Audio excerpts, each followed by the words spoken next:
a minute. I said 2 minutes. I'm trying to buy time as well. So, welcome to the annual AYLF Gala 2025. Our theme for this year is Legacy of Service. Someone is really enjoying the dinner there, just laughing, smiling, and melting. Oh wow. You know, the gentlemen, they're doing an amazing job. Oh wow, let's appreciate her. Aki gosh, Omekubamba. Come on, kids. All right, so let me have your attention. All right. So our theme for this year is Legacy of Service. And first and foremost, I want to appreciate all the stakeholders who are here, all our partners, and everyone who made it on this dinner tonight. We have a great night. We have an amazing program lined up just for you, right? So allow me to just take a 2 minute break. Then after that, we'll proceed with the other part. So as we do this, kindly, if you finished eating, you can just take out your phone and take a selfie with your neighbor. Let's do that very quickly. This is the point where you just confirm if you have a camera or a phone or both. So kindly, if you may just take out your phone. You want to take a selfie with our neighbors? Thank you very much. Thank you. I can see people are doing that. Kindly, let's take a selfie with our neighbors. All right. Then I'll be back in the next 2 minutes. DJ, give me some music. In my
So it's a real honor for me to be here this evening to share a few thoughts with you. And I didn't come alone. I came with someone who I want to introduce to you. This person is my best friend as well. She's my partner for life, and she's my biggest cheerleader, so she came to cheer me on. We've been married for the last 26 years. Her name is Jackie. Maybe you can just stand and wave so people can see how blessed I am. But that is my wife for 26 years. And with her, we have 3 children. The first of which is Ingavi Kilavuka. Our firstborn is here. Ingavi, you could also just stand and wave. You can also clap for him. Good. So, I came here this evening, and I was pondering around this topic of the legacy of service. And I just thought to myself that there is a important background that we need to have even before we serve, even before we build a legacy. And so this evening, I really wanted to take a step back. What is critical for us to have as people? And this mic is misbehaving. I don't know how I should hold it like this. What is important for us to have as individual members in order for us to be able to serve effectively, in order for us to build a legacy of service? So what I really want to talk about today is, for you to be able to be effective in service, you first need to know yourself. You need to understand yourself better. You need to be grounded, properly grounded, for you to serve best. So with that in mind, therefore, tonight I want to talk about identity. Who are you? Who is this who wants to serve?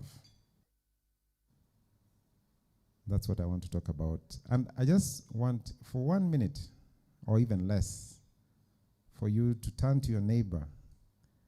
Let's discuss. Tell them who you are. Who are you? Just discuss for 1 minute.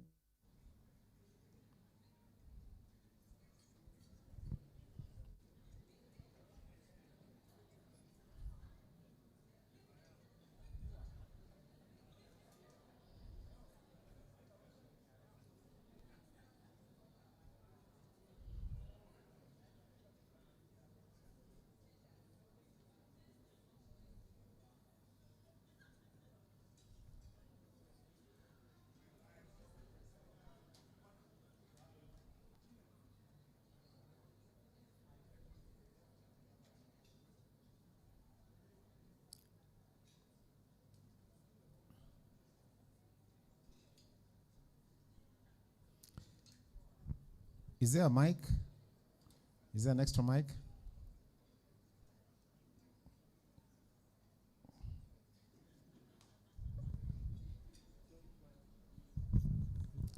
If there's an extra mic, I'd like to hear 1 or 2. Just 1 or 2. What did your neighbor say, or what did you say? 1 or 2.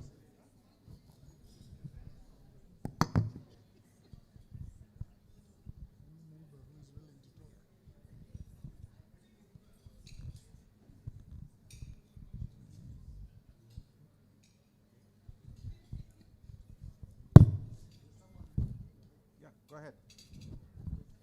The question.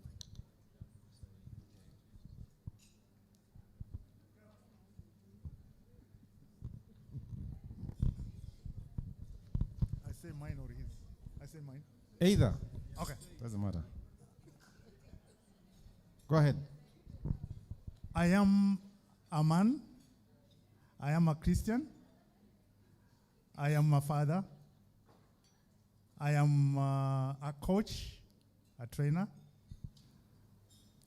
those are the main things that I identify with. Thank you. Thank you very much. You are many things, okay? One more. The brave one, a lady maybe. You're afraid? Or is it that you don't know who you are? One of them.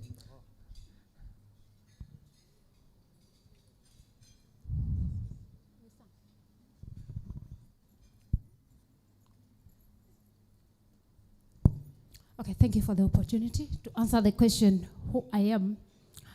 I'm Gentrix. I'm a born-again Christian, a woman, a human resource professional, coach and trainer, and I'm a leader. And I lead where I'm found. Thank you very much. Thank you. Let's clap for them. They were the brave ones. Thank you. Now, ladies and gentlemen, you know, knowing your identity, understanding who you are, is a precursor to understanding your purpose. And understanding your purpose is important for you to have impact and for you to be able to serve. So it follows, therefore, that if you do not know who you are clearly, if you're not clear in your mind who you are, and as I will explain throughout the evening, even if you're clear who you are, but your identity is unstable, as we call it, you'll have a problem understanding your purpose, and you'll have a problem serving effectively. A man who has no name, a man who was found beaten up, unconscious, and naked in Atlanta, Georgia. He had no ID on him, and he had suffered total amnesia. So they tried desperately to find his DNA. They did printing, public announcements, and in the end, they employed a nurse to try and reawaken his memory. But nobody was able to identify who this person is, and neither could he remember. So for the next 8 years, this person remained nameless. They didn't know what his name was. They didn't know who his relatives were. Nobody claimed him. So in that case, because we've had some of us introduce ourselves with our names, therefore this person had no identity by inference. Is that correct? Friends, therefore, he had no ID, he had no occupation, he had no family. So therefore, he had no identity by inference. We'll come back. There is a second story that I want to tell you. This story is told by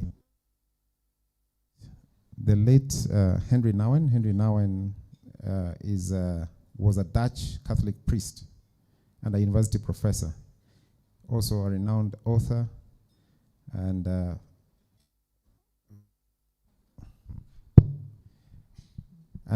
contemporary spiritualist. So after resigning from his prestigious position at Harvard, he chose to live in a daybreak community in Toronto in Canada, a place where people with intellectual disabilities lived together for mutual care and leadership and friendship. It is at that place that Henry met a gentleman called Adam.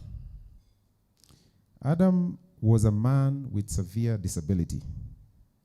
He was disabled, mute, unable to communicate in the way you and I can communicate.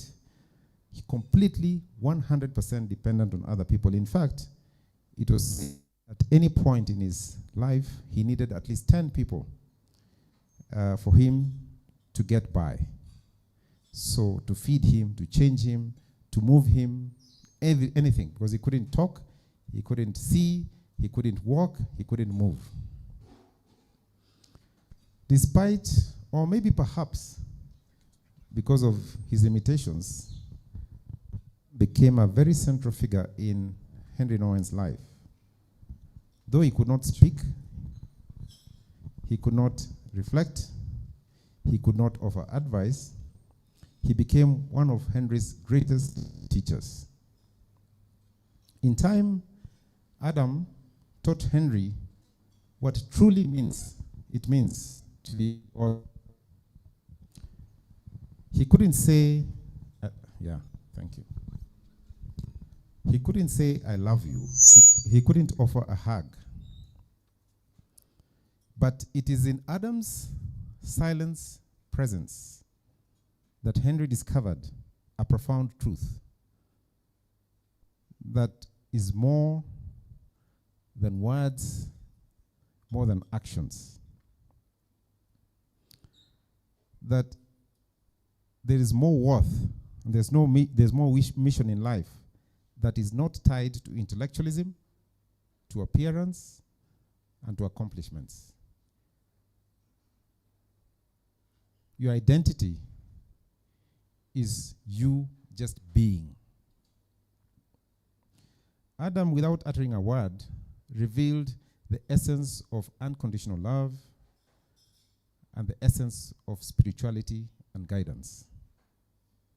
Tragically, of course, Adam died at the early age of 34, yet he lived and made an impact on not just Henry, but on many, many people who attended to him throughout his life.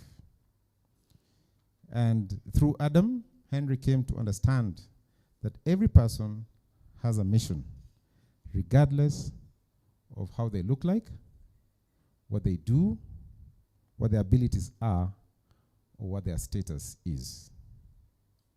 So therefore, when I was asking you about your identity, and I was saying, define yourself,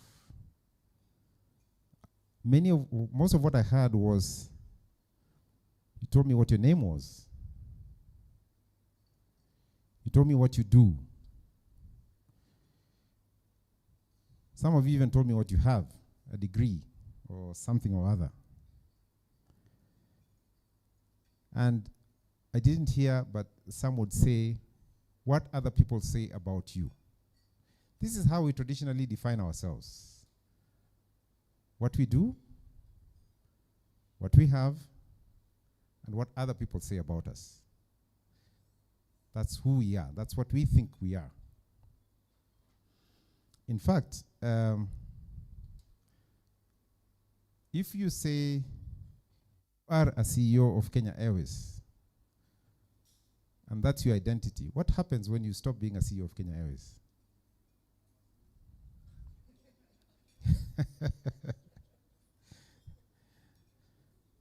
There's the renowned author C.S. Lewis says that we are not,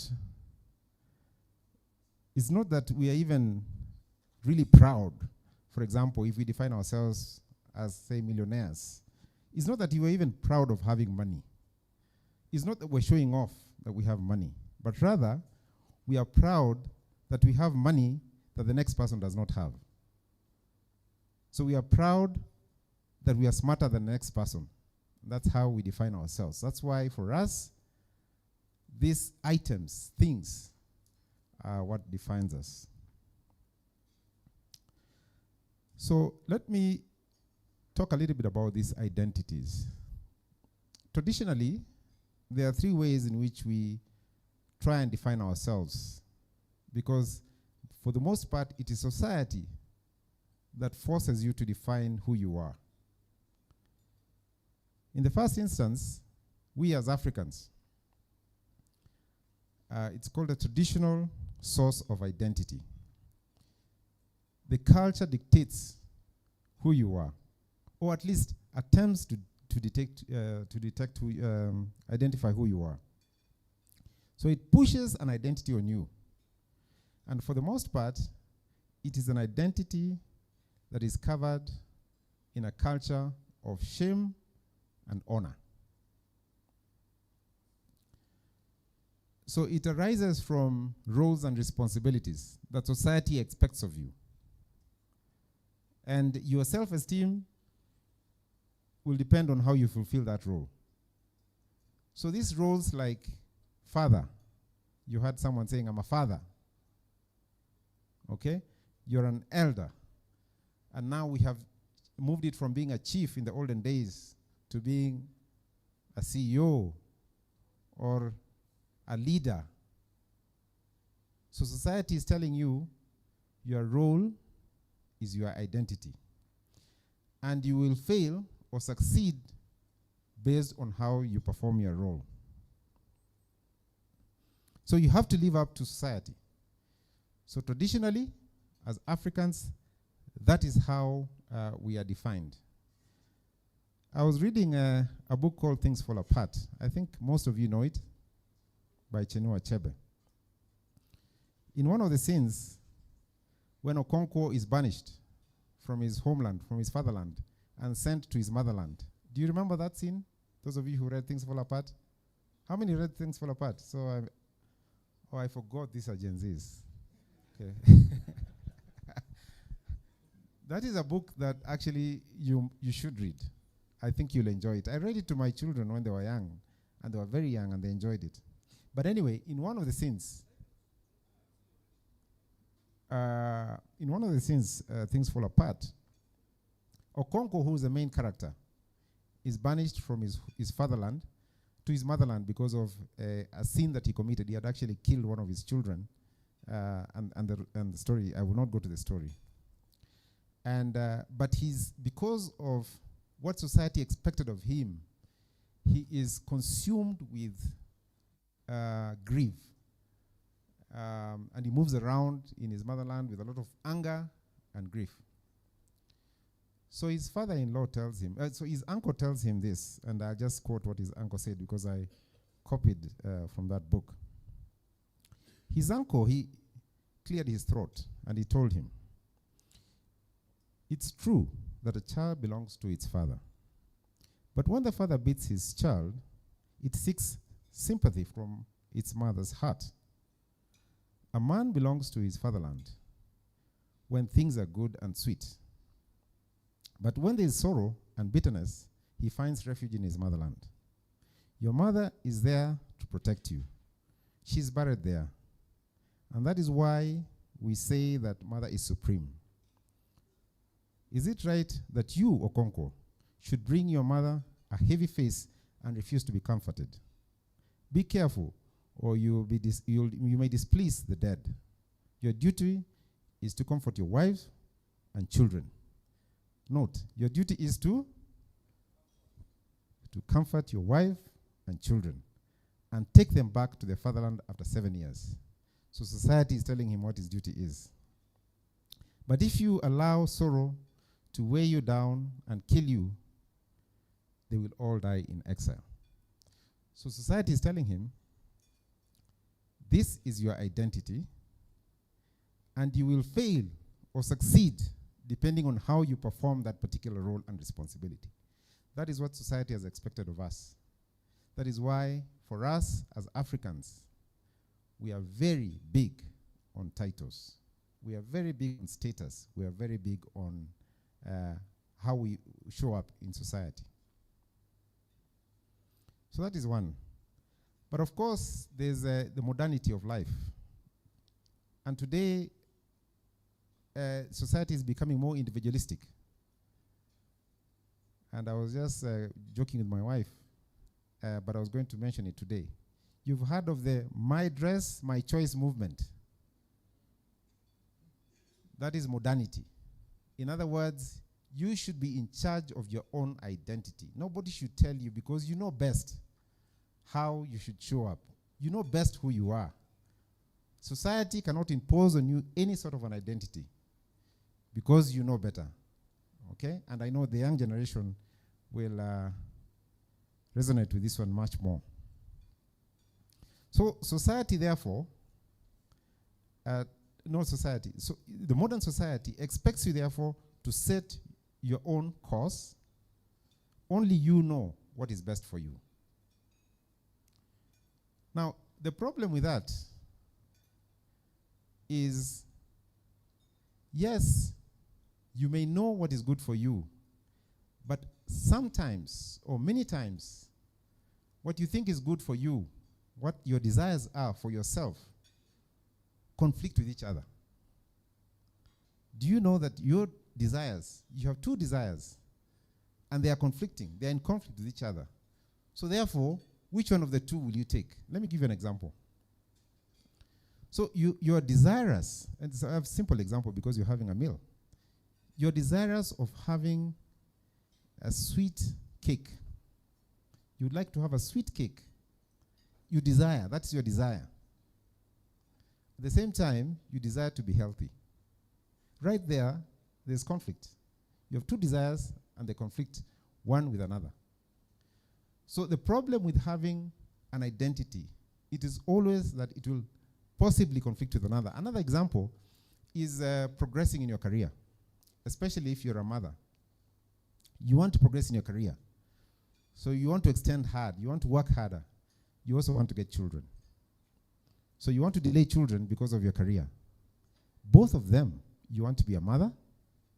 You also want to be a career lady. Are they not conflicting? So that's one. That's one problem. Another problem with this individualism is that it's unstable. Because at one point, you desire one thing. 2 years down the road, you have changed. So if you rely on your own desire to gain your own identity, it is very unstable because it is bound to change. Your desires are bound to change with time or with circumstances. As you grow older, you are shifting and changing. And if there's anything about identity, it needs grounding. It needs anchoring. But because you want to pull identity from within yourself, it becomes extremely difficult for you to have a stable and grounded identity. The third problem is that it's an illusion, mainly because of the first two. You're always chasing it. It is a desire that you have. For the most part, when you define your own identity from within yourself, it is normally aspirational, okay? And that aspiration is always an illusion. You're always chasing it. The fourth one, it is that it can be suffocating. It can be suffocating because whether you succeed, for example, in your career, or you fail, both of them will catch you. If you succeed, for example, if your desire is to grow in your career and make a lot of money and become a successful business person, for instance, in that particular case, the success goes to your head and suffocates you. If you fail, on the other hand, it crushes you. So this particular self-identification process is, you never win. At some point you think you have, but it starts suffocating you. Then as you go down the road, when you fail, it crushes you. So you never win. So that is second. So I've talked about the traditional, where society imposes an identity on you, the modern culture, which expects you to define your own identity, to get your own identity, to define yourself, to be an individual, and the problems that it comes up with. Then there's a third one, and maybe a fourth one, but I'll end with the third one. The third one is a Christian alternative. And I'm being very specific. I'm not talking about a religious alternative. I'm talking about a Christian alternative, not a religious alternative. Because a religious alternative is just as bad as the one I described being the modern culture. So the Christian alternative is one that expects not that society imposes an identity on you, or that you yourself define yourself because you have limitations. That you gain an identity from someone outside of you. And that person is a person of Jesus Christ. But in fact, if you put aside Jesus Christ for even a second, so you can see how rich this alternative is. If you have someone you greatly admire, a person, just a human being, you like you and me, you greatly admire, someone you really look up to, someone who has done things right, and you follow them maybe on Twitter or Facebook or read their books and so on and so forth, you greatly admire them because they have done things and you'd like to be like them. You'd like to walk in their footsteps. You'd like to probably be exactly like them even. Okay? And some of you might have those kind of people. Do you have someone like that? Maybe? So for a second, if you think about it, if this person that you admire so much came to you and said, I love you. You will make it. You are good enough. I have watched you. How would that make you feel? How would that make you feel? Or you don't have such a person? Maybe I'm talking to people who don't. Do you have such a person? How would it make you feel when someone you admire greatly praises you, gives you worth? Some of you have watched The Lord of the Rings.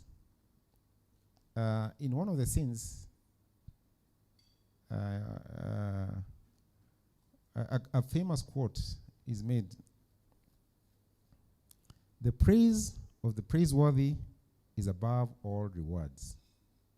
In other words, the person who you want to praise, if that person praises you, it is above all rewards. It's above everything else. So, the same goes for the person of Jesus Christ, because of the promises that he has in his book. And by the way, I forgot to mention that I'm also a Christian and that I support AOLF. And it's on this basis that I'm making this talk.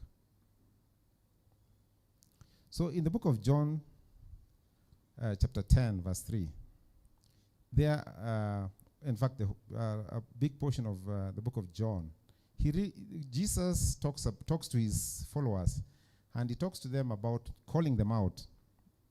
He says, his sheep knows him, and he knows the sheep, and he names his sheep, and he leads them out.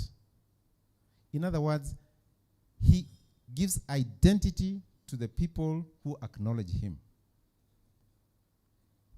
and leads them out, shows them the way.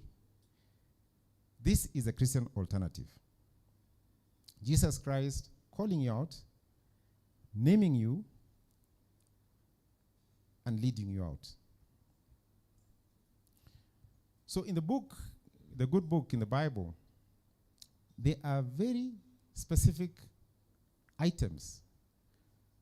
There are very specific things that Jesus says all throughout the Bible of what your identity is. And they are very rich. But I wanted to zero in on one portion of Scripture that will hopefully help you to ground yourself in the Christian alternative. So you don't wander off in waiting for someone in society to try and identify you, or try and dig it within yourself to identify yourself. But know that there is someone who has already named you and wants to lead you out. That is the book of 1 Peter 2, verses 9. It's a very famous portion of Scripture. I'll read it. It says, "But you are a chosen people, a royal priesthood, a holy nation, God's special possession, that you may declare the praises of him who called you out of darkness into his marvelous light." And then verse 10, which I didn't mention, says, "Once you are not a people, but now you are a people of God. Once you did not receive mercy, but now you have received mercy."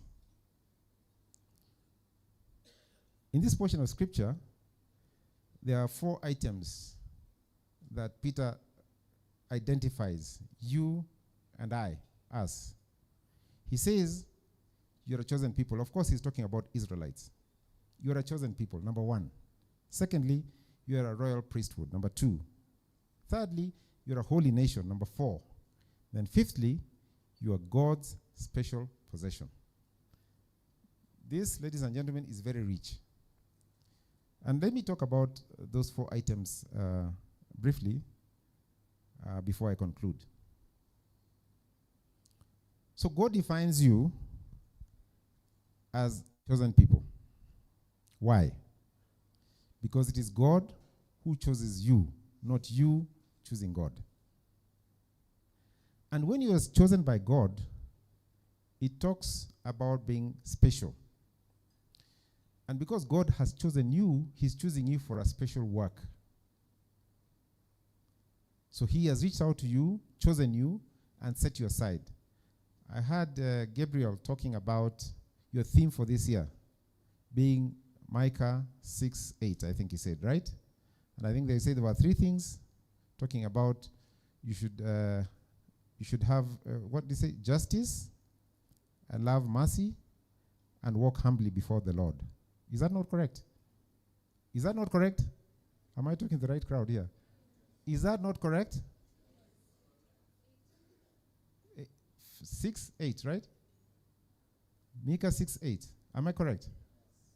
Okay. Gabriel, I think maybe they didn't know this one because they're very muted in their responses. So that is God's special work. That's why I'm identifying it here. That Micah 6:8 is God's special work. God has chosen you and set you aside for a special work. So in whatever you're doing, in the role and responsibilities that you're currently working on, that's God's special work, because all work is God's work. So that when you put your hand to doing it, you do it because you know that I'm chosen by God to do this. That's how you gain your identity. And if you don't know what your special work is, ask yourself, what is my special work? Okay? As a leader, I want to leave a legacy of service. What is my special work that the Lord has set me aside so that I can do it in justice, love mercy, and walk humbly before the Lord? So that is chosen people. Then he says that you are a royal priesthood. Why are you a royal priesthood? Because you are unique. Not only are you unique, but you are treasured. Not only are you treasured, but you are made in God's image. This is important, especially for our young people. You should not wait for someone externally to give you this assurance that not only are you unique, but that you are treasured, because it has already been said by someone who is praiseworthy. Remember what we said? Someone who's praiseworthy, when they praise you, it's above all rewards. Number 4, it talks about being a holy nation. A holy nation talks about value. When something is holy, it means it has a lot of value, or it is invaluable. So every time you want to identify yourself as being invaluable, because God has set you aside as a holy nation, as a holy person. Holy not necessarily being holy that you're sinless, but that you're valued. Okay? Because unless you're holy, you cannot see God. God has called you holy, and so you can approach him with confidence because you're valued. So see yourself as a valued person. Fourthly, you're God's special possession. Again, for all of us, it means that you belong. I started this talk by telling you about this person who had no identity, who had no family, who had no name, nothing to hold on to. But this person, reading this scripture, knows that even if society has said he has no identity, even if the modern culture expects him to identify himself, maybe call himself a certain name, God has already set him aside, and he says, you belong to me. You're God's special possession. You belong. And for us, especially in modern society, if you are not in a group, or if the group rejects you, you feel like you don't belong, you feel like you have no identity. But if you anchor yourself in this assurance from 1 Peter, chapter number 2, verse number 9, that you're God's special possession, then you get the assurance that you belong. And that is enough. That is enough.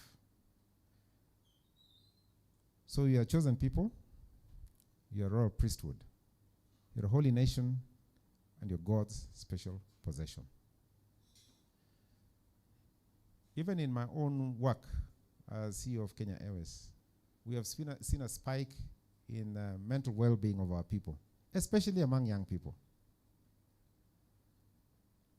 And when we do the research, when we do the counseling, we take them through therapy, we find that the problems are actually can be answered by this assurance that comes from God. Because there's a lot of pressure from society to try and define you. There's also a lot of pressure from the modern culture that identify yourself, put you under pressure. Who are you? Tell us. How much money have you made? What do you want to become? That is your profession. And if you tell them, for example, that I'm not sure, I don't know, you're seen as a lesser person. Yet God has already given us assurance, has already defined you, has already defined who you are. So get the assurance from here, anchor yourself here, and then build yourself from there. You know,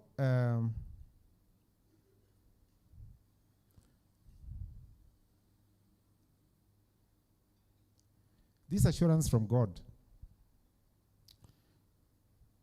is a gift. Because God has reached out to you and given you a gift of identity. He didn't ask for it. He has given you a gift of identity. It is free.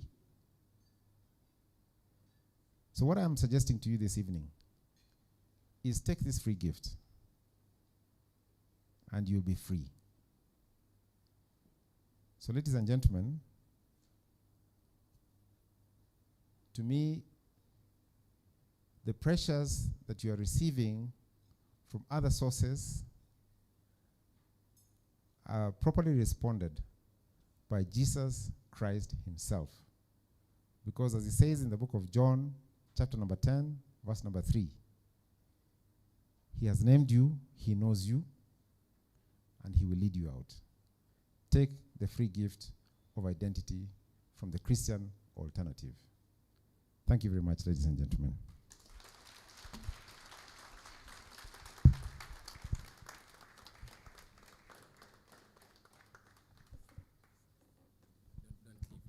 All right, so kindly just don't leave yet. Just join me over here. Let's appreciate him once again, ladies and gentlemen. You can do better than that, ladies and gentlemen. Tafadhali. And allow me to invite Brenda Mahinda, who's going to award our guest speaker. Brenda, kindly make your way here. Let's appreciate her as she comes. So it's just an appreciation. Thank you very much, for just taking your time and even preparing to come to talk to us. Karibu sana. Yes, makofi mazuri. Nakwambia kiatu, nakwambia wewe. Inakanyanga shetani analia. All right. All right, let's pose for a photo on this side. Good stuff, good stuff. Thank you very much, sir. And thank you very much, beautiful lady, Brenda. All right, so a few months ago, I was in Somalia. Wawiwi wawawa? Wiwiwi wawawa wawiwi? All right, that's how we do it in Somali. But also, I was in Malawi.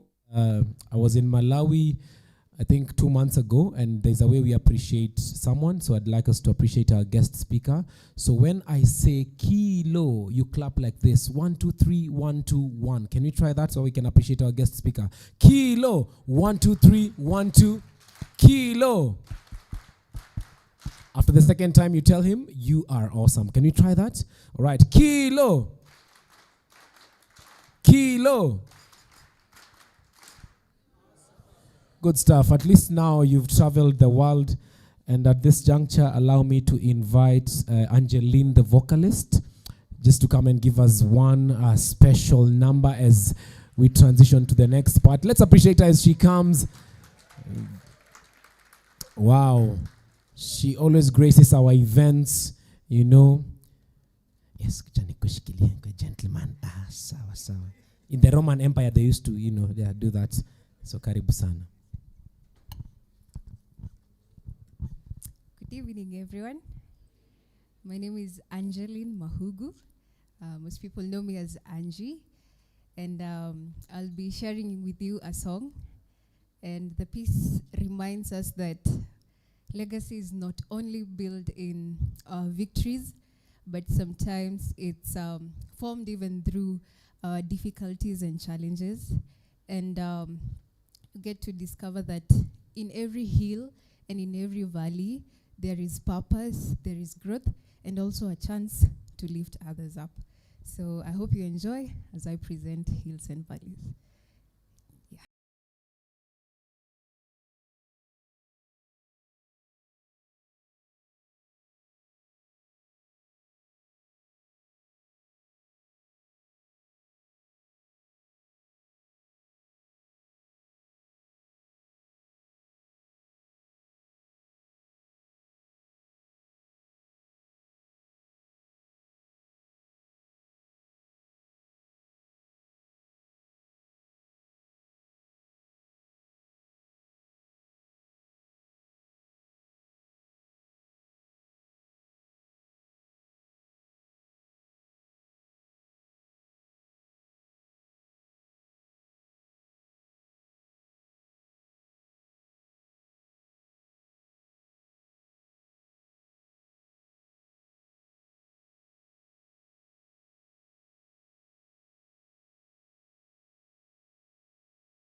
God of the valleys, you're the God of the hills and valleys, and I am not alone.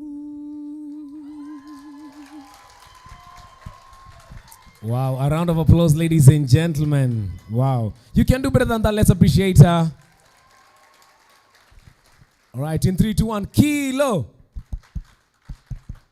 Kilo. You are awesome. You know, she just reminded me of my earlier days as a youth. I used to sing. You know, I used to sing. Yeah?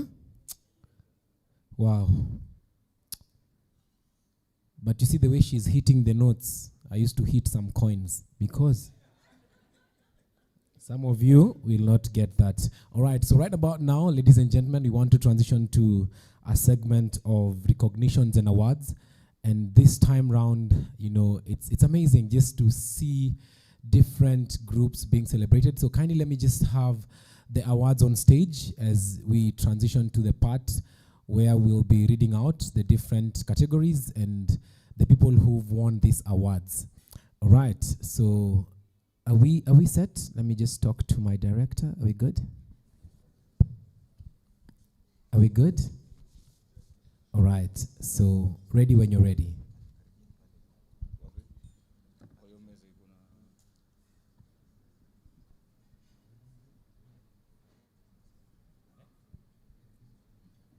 All right, let me just have, okay, so, all right, let's do this.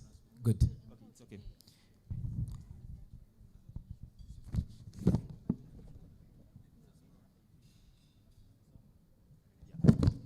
Award. So good evening. Award number 1. The TLC Community Impact Awards. This award is given to a TLC that has shown consistency and commitment in organizing community impact projects, leading awareness campaigns and advocacy initiatives. They have also led activities that promote SDGs, more so on good health and well-being, especially in the mental health and climate change, ensuring that students and communities are informed, engaged, and inspired to take action. This award goes to... Drum rolls, drum rolls, drum rolls. Okay, this award goes to Moi University Main Campus TLC. Moi University Main Campus. So we can have representatives to join me on stage, and I'd like to invite Mr. Mugo Kibati to help me just award this TLC. So kindly, sir, if you may just come and help me award this, give the award to this. Let's appreciate them, let's appreciate them.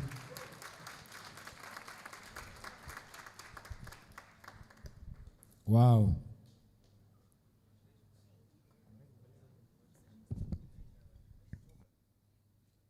All right. There we go. So we'll pose for a photo. Congratulations. Thank you. Thank you. Yes. All right. Let's have the next award. Kindly.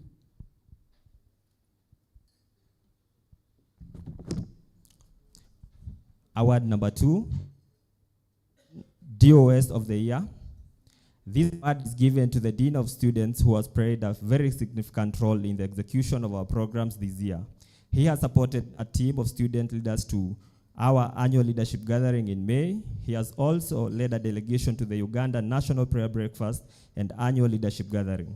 He has seen the worth of our work and has continuously supported our students to attend our activities. Even today, he brings a team of young people from TLC to join in the gala. This award goes to... Drum rolls. Dr. Paul Ombonyo from Multimedia University. All right.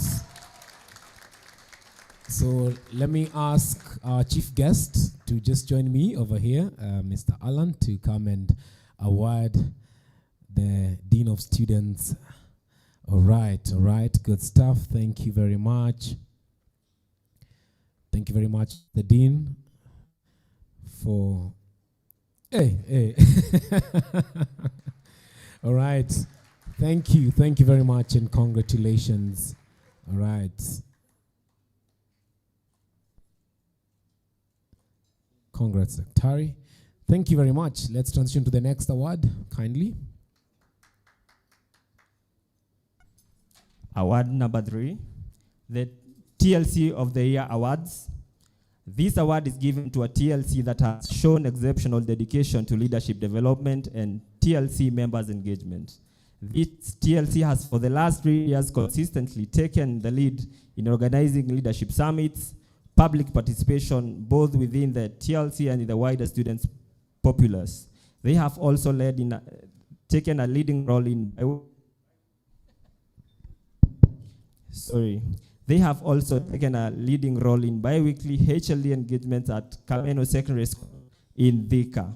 This award goes to Drum rolls. Mount Kenya University TLC. Mount Kenya University TLC, and I want to request a chair of the board, Mr. Cosmo, kindly, if you may, just come and help me. We can appreciate them, ladies and gentlemen, kindly. Let's appreciate them. Let's appreciate them. Amazing. Good stuff. Good stuff. You know, this is where now you start working for next year. If perchance there are 3 categories, you know, you've missed something. So you do things the way, you know, they've been said there. So if you have a TLC and you want to, all right. All right, let's pause for a photo. Thank you. Let's appreciate them, ladies and gentlemen, once again. All right. Thank you. Thank you.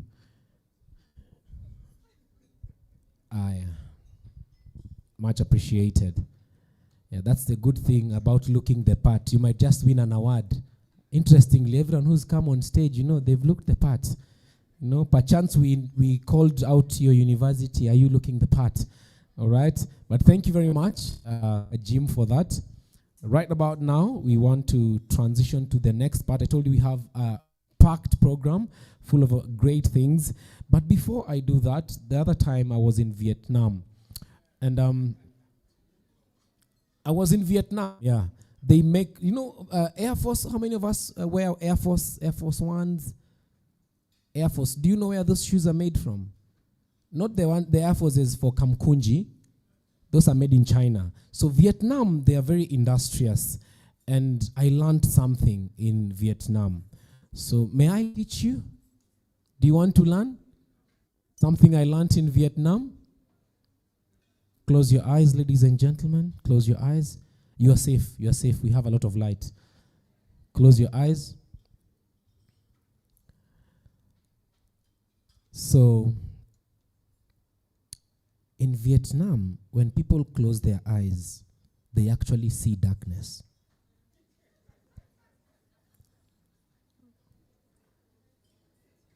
For real, have you seen darkness? Let's try again. In Vietnam, when they close their eyes, they don't see anything. All right, allow me to invite Mr. Gabriel Achayo, even as we get to another part of our program. So let's appreciate Gabriel. Tafadhali, ladies and gentlemen.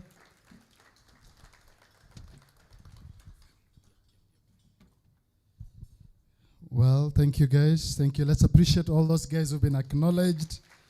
It's always good to know that your efforts are being seen and someone is acknowledging what you do. Sometimes some of us do stuff and we feel like nobody sees our efforts. So we appreciate you all. And the deans, thank you for coming. Now, over the years, I've always thought about a number of people who have repeatedly stood by our side. And AYLF started, it started in Uganda in 2007, brought it to Kenya in 2008. So next year we are 18 years old. So we are legally going to take our ID and we can rebel after we become adults. Anyway, but over the years, there are people who have stood by our side. People who have seen us through our worst. People who have seen us through our best. People who have shown up for us. Whenever something happens, you can count on them. You can count that XYZ is going to come through. Whatever situation it is, you're going to come through. And so, because of that, I felt like we slowly want to, there are so many, so we can't parade all of them here. But every year going forward, we'll be acknowledging 5 people each and enrolling them into something we are calling the Hall of Fame. The AYLF Hall of Fame. And so that will be a category that we will keep celebrating every year, and every year we'll be bringing people into that Hall of Fame. Every year 5 people, every year 5 people, and just acknowledging how they have walked the journey with us. And so this Hall of Fame is a prestigious segment designed to recognize, celebrate individuals who have demonstrated outstanding leadership, made significant contribution to the growth of AYLF community, and inspired positive transformation within society. This recognition honors an exemplary commitment to service, mentorship, ethical leadership, and impactful engagement across various spheres of influence. The Hall of Fame serves not only as a moment of appreciation, but also as a motivation for current and future leaders to strive for excellence in their personal and professional journeys. And so here today, we'll have 5 people who will be the first ones. We're going to acknowledge on this, and every year as we go, until we have a long list that we can't even read all of it, but this is the inaugural year that we start this. And so I'd like to hand it over to the media team to take it on to this next step on this one. The media team. All right, thank you so much, Gabriel. And just to reiterate what Gabriel has said, the AYLF Hall of Fame recognizes individuals who show strong leadership, support the growth of the AYLF community, and influence positive change in society. The segment honors people who show commitment to service, mentorship, ethical leadership, and meaningful engagement across different sectors.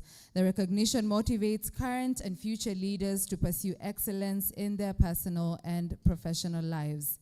Now to the first nominee. This nominee has provided consistent mentorship to AYLF members for many years. They have offered their time, leadership experience, and knowledge to support young leaders. Their financial support and commitment to the movement have strengthened AYLF programs and engagements. They have served in different roles, including mentor, trainer, and trusted supporter. Their contribution reflects dedication and servant leadership. And the nominee is, drum rolls please, Mr. Mugo Kibati.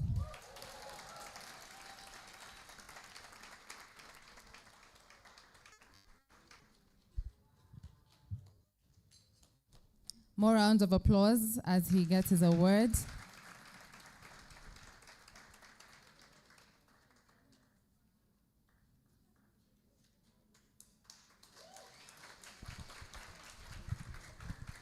Yes, you can just slightly open it, then we can capture that as well. It comes like a briefcase. Yes, Emmanuel. All right. Okay, just, yeah. Yes, Gen Z, sisi Gen Zamani kidogo. All right. So we can capture that. Good stuff. Password. It's yeah, this one. Okay, there you go. So we'll just take that photo. Thank you to Papene Paron for awarding Mr. Mugo. So we'll just give him a minute so we can hear from him. Yes, just, you know, when you're given an award, there's an acceptance speech. Or you can decide, you know.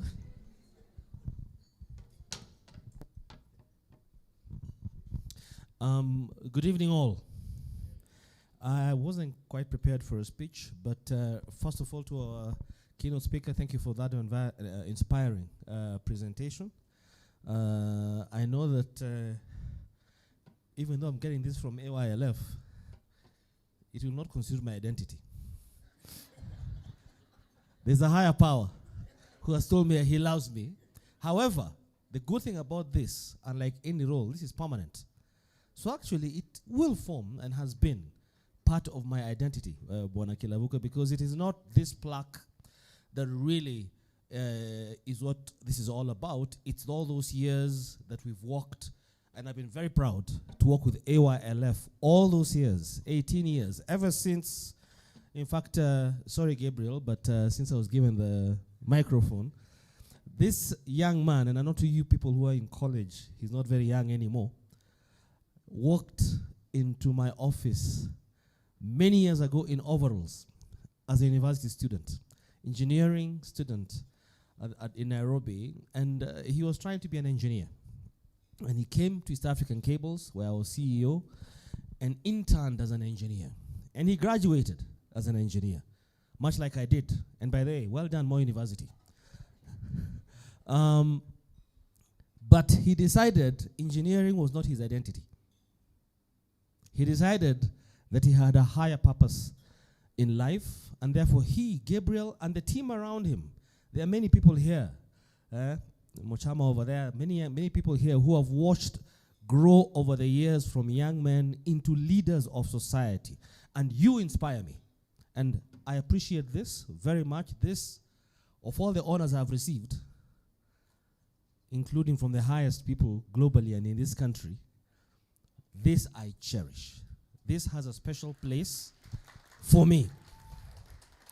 And when I talk about the various, because when I talk about honors and awards that I've received, I normally leave out some which are not. This is at the top. So thank you very much, and God bless you all. All right, thank you.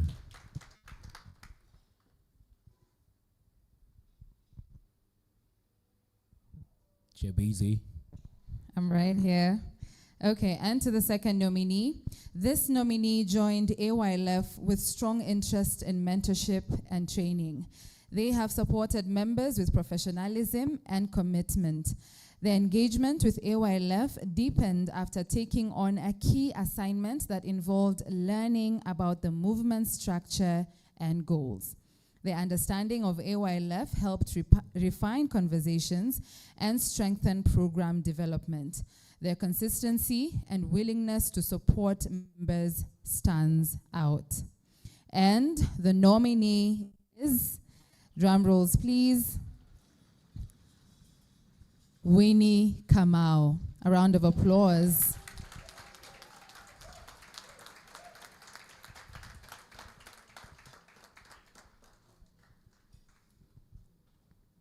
All right, good stuff, good stuff. We'll have her mentee.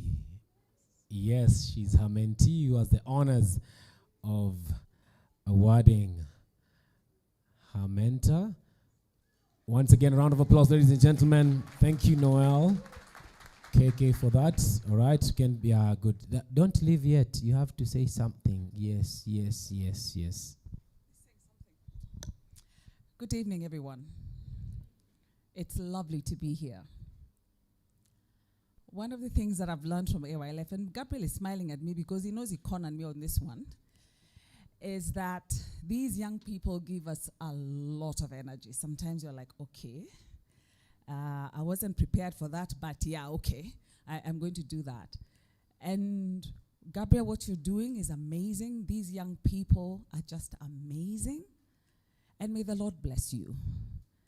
And because I like to sing, I'm going to ask us to sing a nursery song. It says, Jesus Loves Me. You know that one?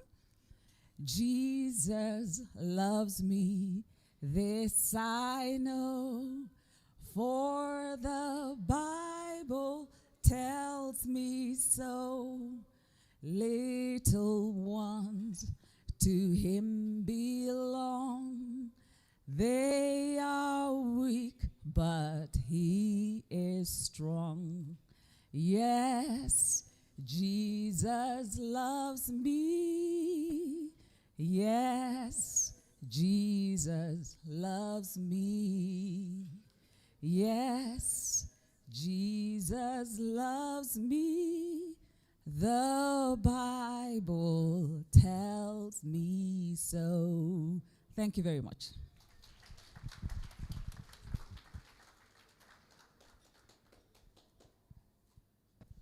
All right, moving on.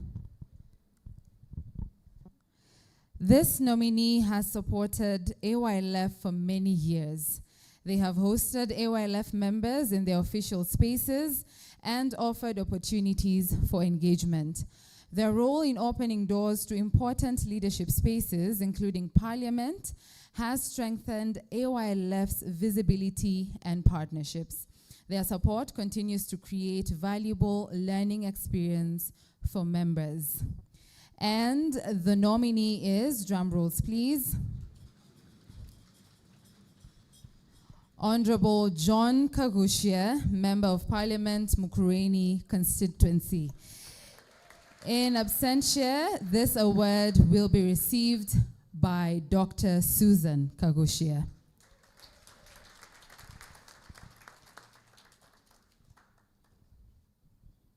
Yeah, a round of applause, ladies and gentlemen, even as she receives the award on behalf of Mheshimiwa. Yes, she's the lovely wife to Mheshimiwa, so, all right. Thank you, Isaac, for giving out the gift. All right, thank you, Isaac. Okay.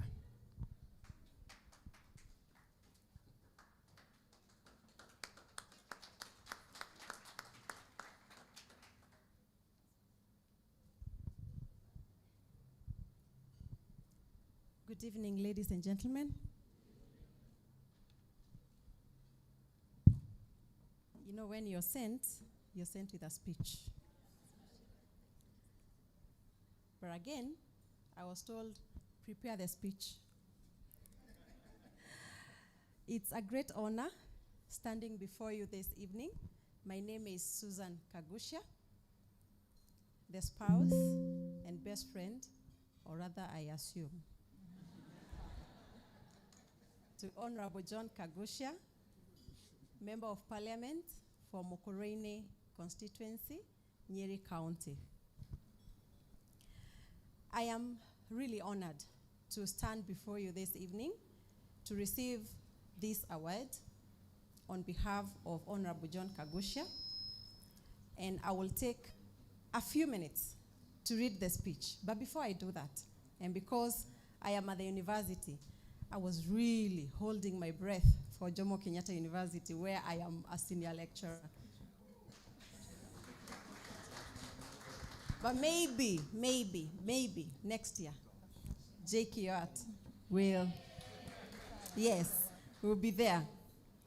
And for sure, just my own few words before I read his speech, I have seen this group, this team, led by our very able brother here, Gabriel, grow in great heights. I was not a student leader, but I became one by association. And now I am amicus of AYLF. And I always believe in leadership because in extension, I have also led. And for sure, success is never pursued. Success is attracted. You have attracted success, AYLF, by what you do. And going forward, I believe much will come. Allow me very specially to read words from Honorable John Kagushia. I am deeply honored today to receive the inaugural, to be one of the inaugural inductees into AYLF Hall of Fame. This recognition belongs to all of you and everyone who has walked this journey of mentorship with me. Above all, the young leaders who inspire and challenge me every day. Thank you, AYLF, for this powerful platform. To the founders, Gabriel, 18 years is not a mean feat. He acknowledges that. I really wished he was here to give the story. He gives me that story every day. Your unwavering commitment to youth leadership has created opportunities that change lives. It is a privilege to be among you as we help set the standard for what leadership in Africa can and should be. My work with AYLF began with a simple belief that when the young people are given the tools, mentorship, and a voice, they will build solutions that are rooted in the communities and their realities. Over the years, I've seen that belief proven true. Indeed, I have seen that youth-led initiatives are working, and they have addressed various education, enterprises, civic engagement, as well as social innovation, and often with limited resources but boundless determination. I have learned as much from these young leaders, and as I hope they have learned from me. Their courage, creativity, and insistence on accountability have shaped my own approach to service. It has always been a great pleasure to participate and support AOLF activities, and even more so to engage in mentorship of young leaders. At least I've been cooking when we've been hosting. These interactions are never one way. They are a continual learning experience. Mentoring through AOLF has been symbiotic in nature. And while I impart the skills, the advice, and the networks, we also receive vital lessons back, fresh perspectives, renewed energy, and insights grounded in realities of our communities, represented by each student that I have mentored. The exchange has made all of us better leaders. I accept this honor,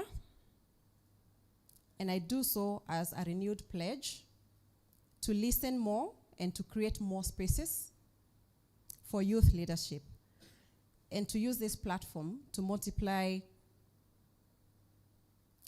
opportunities for the next generation. The Hall of Fame is not just a place to remember accomplishments. It is a call to sustain and expand the work that we are doing. I commit to mentoring and sharing resources and networks, and to standing alongside AOLF as it nurtures leaders who will shape Africa's future. Thank you for this humbling honor. I accept it is not a culmination, but an encouragement to keep working, learning, and lifting others. Congratulations to all of us. This is for all of us, a legacy of service. Thank you. All right, thank you very much. And to our fourth nominee.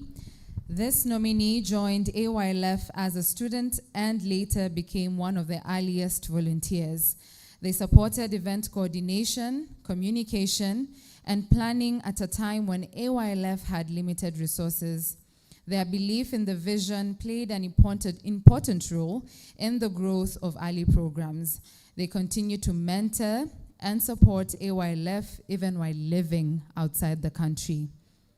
And the nominee is, drum rolls please, Millicent Habak. Now Millicent is in the US, and therefore on her behalf, this award will be received by Shama Wanyonyi, who happened to introduce Millicent to AYLF many, many years ago. A big round of applause for Shama Yes. and Millicent. And to give the award, we have Domitila Kabali.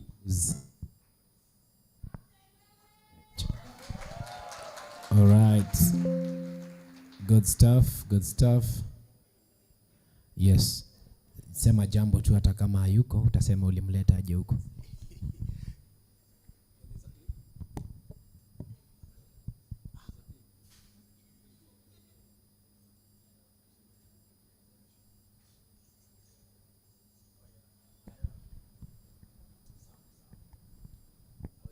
Our life journey began.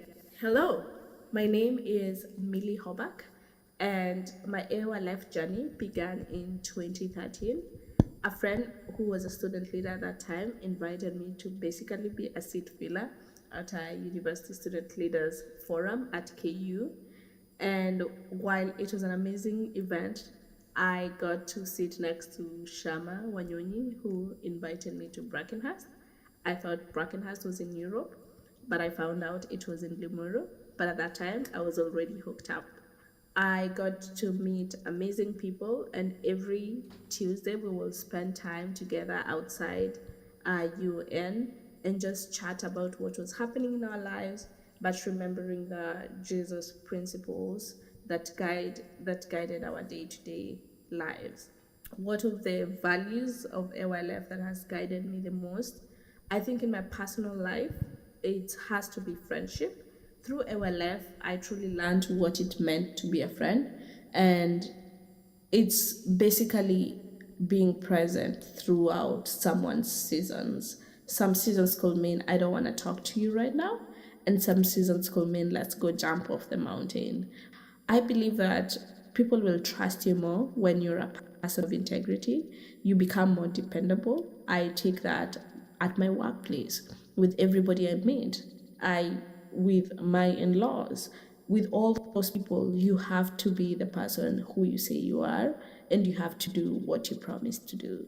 The biggest challenge that I've faced, that I think really took me to rock bottom, was letting go of a dream that you had poured so much of your energy, heart, and effort to pursue it, and just realizing that it wasn't the path for you. In terms of what is the one habit discipline that has kept me grounded on my leadership journey, is integrity. There's no brainer to that. It's integrity. There's so many opportunities in our world today for us to give back. It could be to your neighbor's kid. It could be helping someone through school. It could be just picking a call with your cousin who doesn't know what degree to pick. That is how I look at it in terms of how I'll be giving back. What legacy do you hope to leave a life with? That I was a good friend. I hope one day is when I'm gone, that people will remember me for the friend that I was. So that's it. Zawadi itafika. Thank you very much. Thank you very much. And finally, the fifth nominee. This nominee joined AYLF many years ago and has since introduced many people to the movement. They deeply understand AYLF's mission and consistently support its growth. Their ability to connect people, create opportunities, and involve AYLF in different initiatives has strengthened the network. Their influence has shaped the experience of many members. Ladies and gentlemen, the nominee is, drum rolls please, Duncan Mochama. A round of applause for Duncan.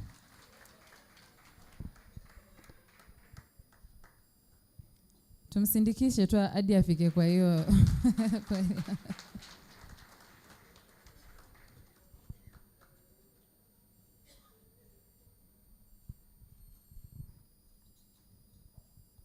All right.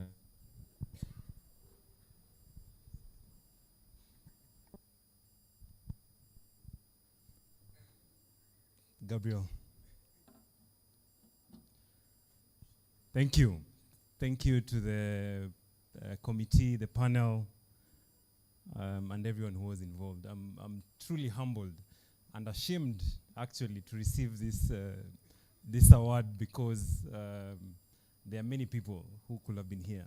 So let me just say I'm taking it on their behalf. But truly, Baba Ingavi, again, thank you for your word today, because for the last 15 years, that has always been AYLF, just being reminded what living truly means. And in your speech today, it was a reminder for me as well, because when you said Adam died at 34, I looked at the day I was born, and it was a good reminder. When you said, imagine someone who you admire the most tell you that they are proud of you, it also came to pass. So I'll tell you this story.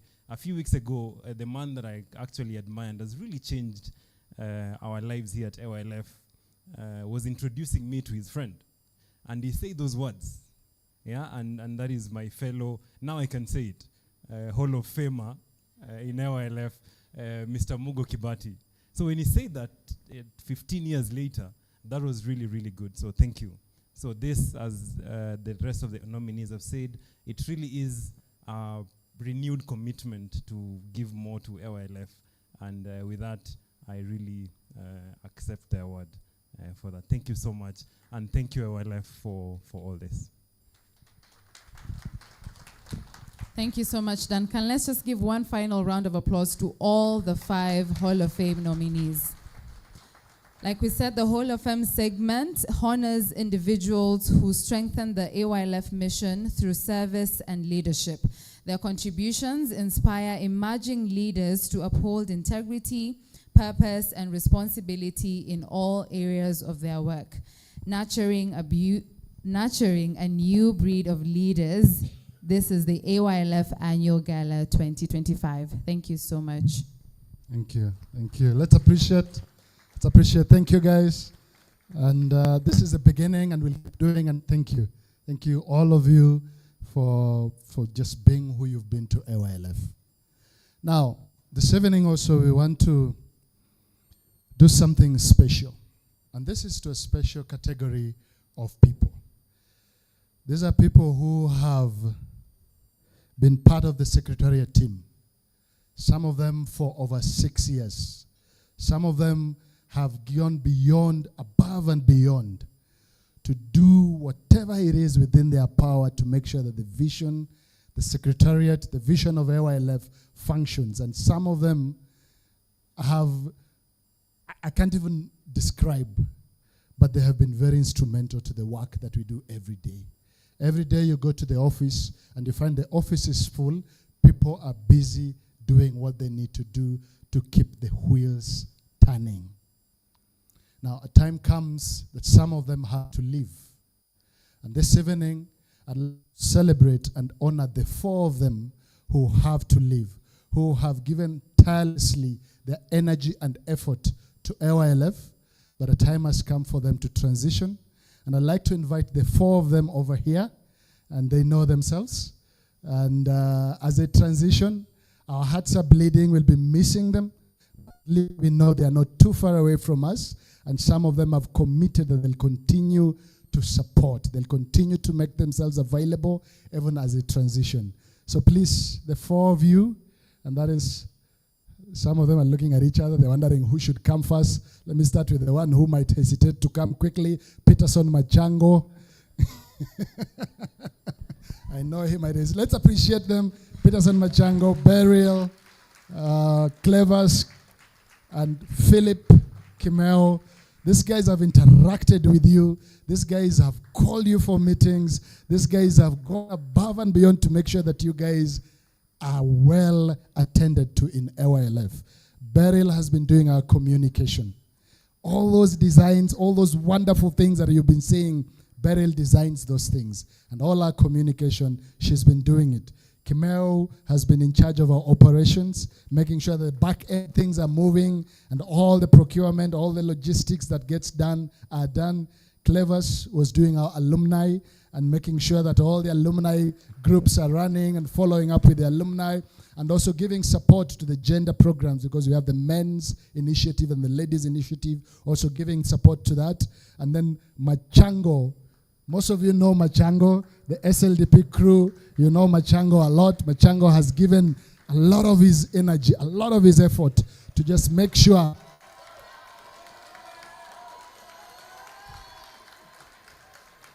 yeah, he's been, wow.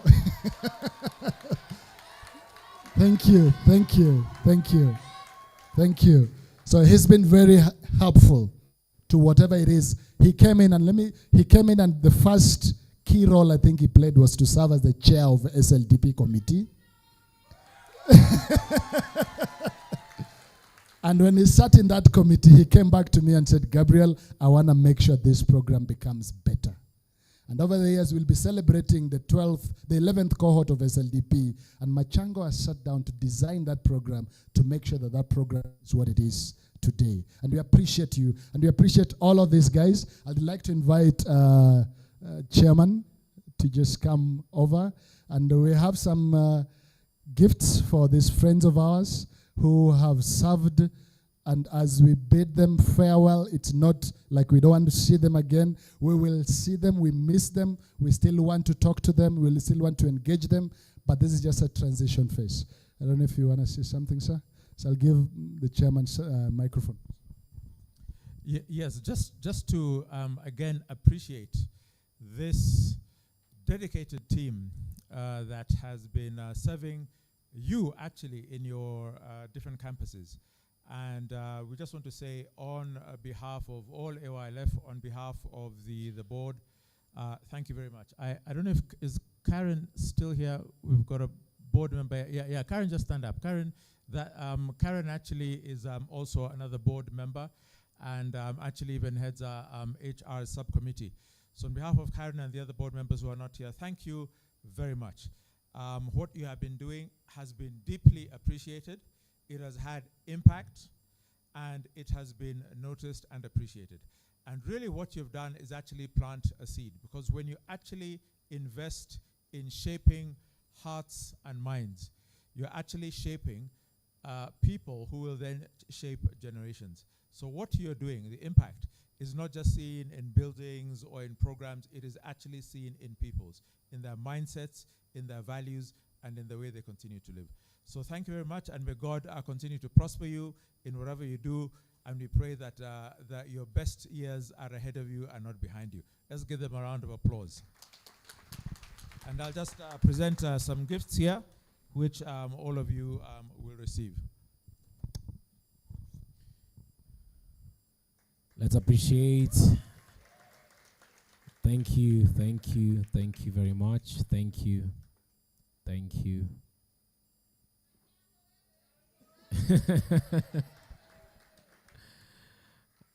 you very much.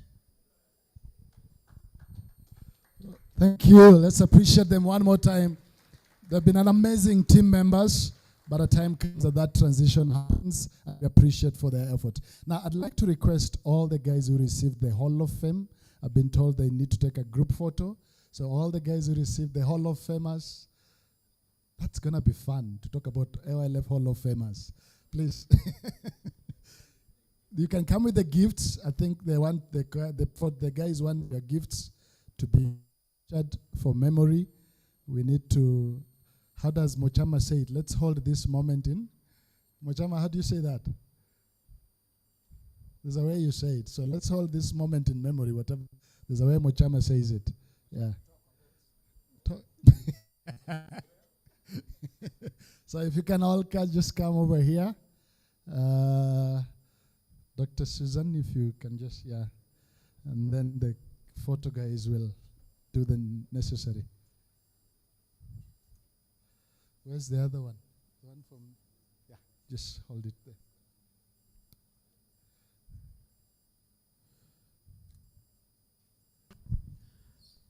All right, once again, give it up for the Hall of Famers 2025.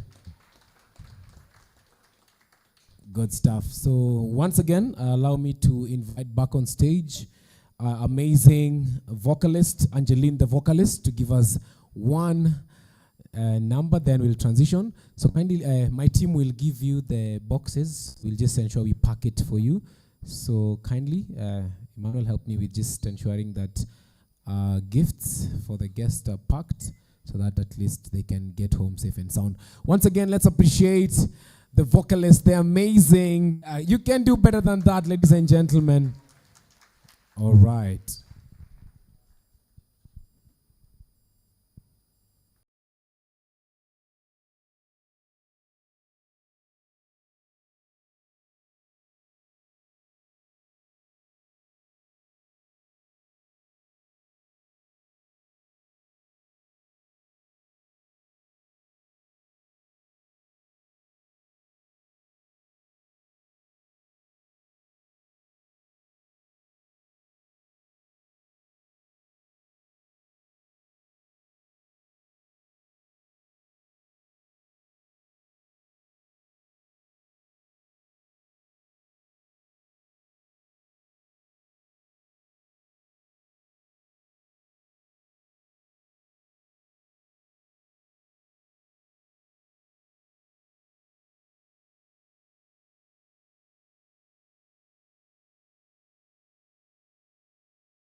right.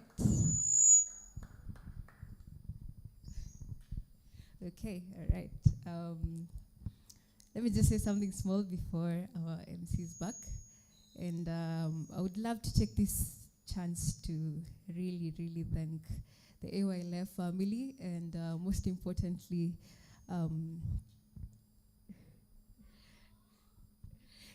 Gabriel, because I remember last year, 2023, I really didn't know I could actually sing. I would do this in the shower and just do it at home. And I didn't really know I could stand in front of people and do all this. And I really want to say thank you for the opportunity and for the chance to help me actually figure this out. And I believe that's what AYLF does. It helps people to, get to tap in what is in them and what they cannot see. And for that, thank you, Sana. And I'm looking forward to see where this takes me. And thank you so much. All right. Let's appreciate her. Wow. Amazing. So even my story. So I joined AYLF in 2016. I did SLDP in 2017. True story though, true story.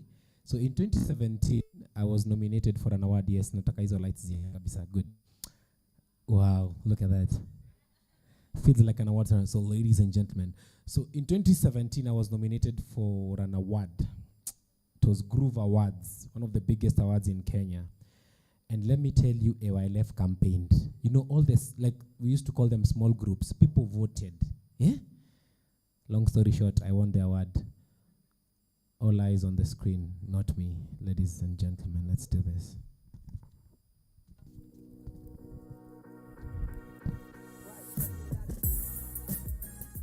What SLDP has done for me has really enshrined the capacity for me to collaborate with others, to work with others, and to share my ideas in an environment full of diverse thinking, in a sense that diverse thinking as a barrier to trust has become a pillar or a strength of building trust. The highlights has been on personal leadership in terms of self-identity, how I present myself, how I speak and interact with people well, and also in terms of consistency.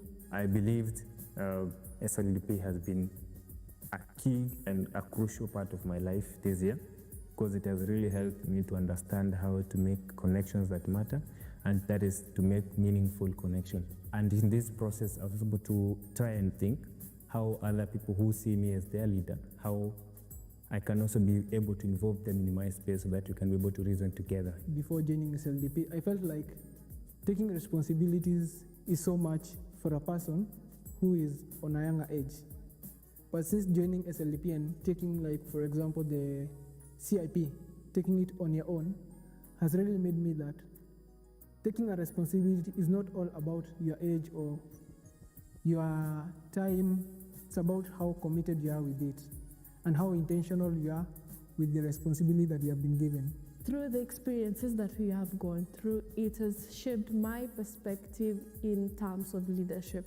I've seen leadership as the do's, the don'ts, the comforts, the benefits, the pains, the sufferings that you have to go through. I thank God that I made this step to enroll this program. I've become creative by pushing myself. No one is pushing me, because doing this project, no one is pushing you. It's all about you. I wanted to become this version when I started the program. Right now, I can clap for myself.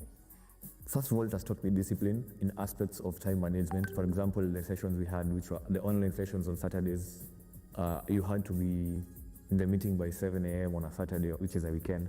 So it brought the discipline of waking up early each and every day. Back in the days, I wouldn't stand, speak in front of people. I used to only come up with ideas and never implemented them at all.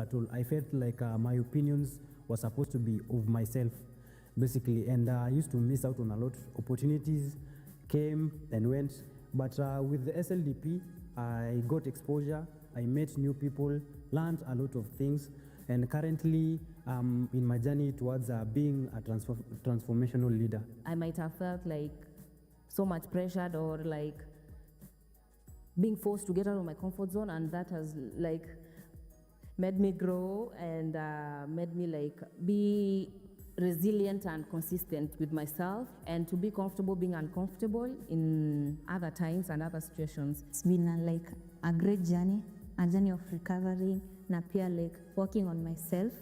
Venye kuna hizo different areas, for example, the part of anxiety na pressure, at least have improved, na pia balancing things, studies na nini, seme acha niite tu kama extracurricular activities, hizi programs. I always wanted to own a Gala at some point. I've always wanted to help other artists market their artworks.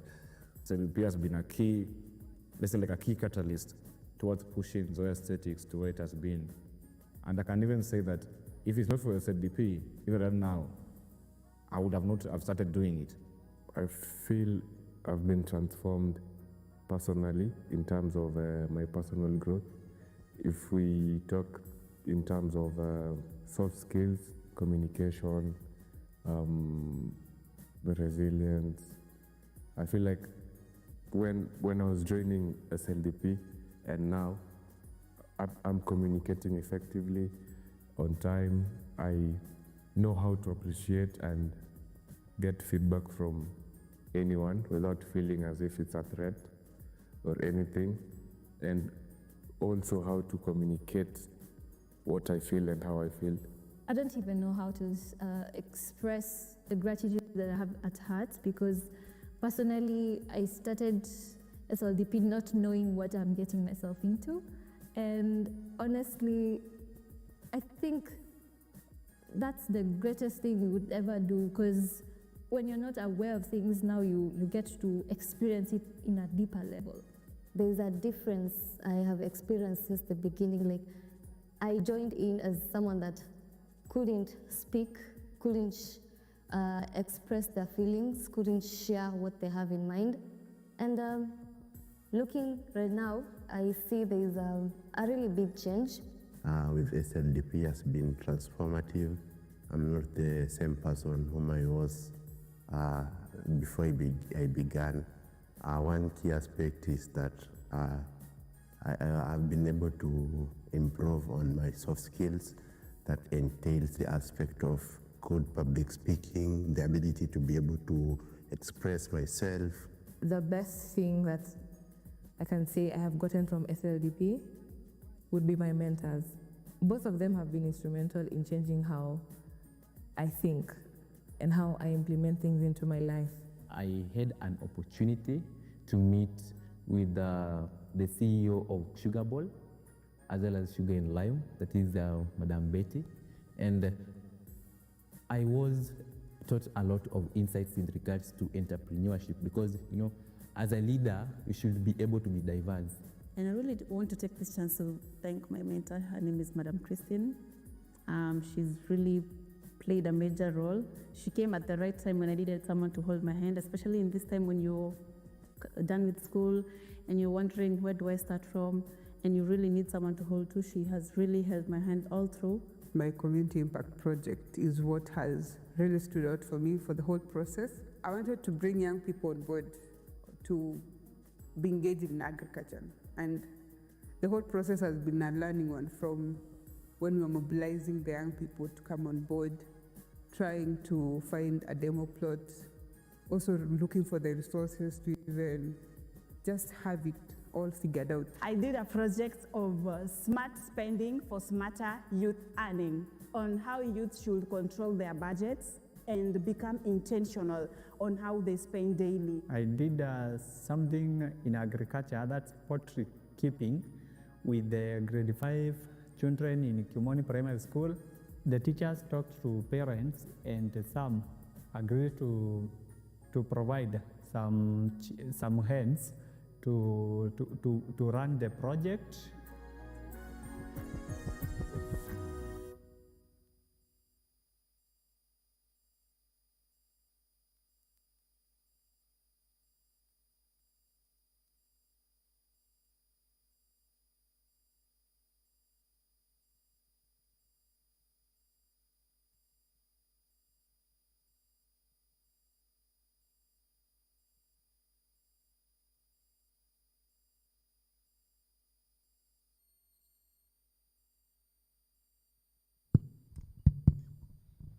grew up in my grandmother's house in a small village in Yatta, Machakos County. You see, she was a staunch Catholic. So Mass was compulsory every Sunday morning. My grandmother didn't go to school, but trust me, she did way better than a trained office admin. She will wake up, divide chores to my cousin and I, while she milked cows and prepared my grandfather for Mass. These are the times when we had missionary priests, riding those huge Yamaha motorcycles. By the time the priest passed, because our home was next to the main road, and we would hear them pass by, you ought to have finished your chores and bathed and ready to run to the church around 2 kilometers away.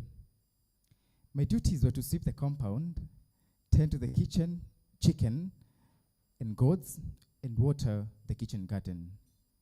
It didn't matter whether you had finished your chores or not. Bora, by the time the Mass starts, you're seated inside the church. I had 4 chores, so I had to plan and know which comes before which.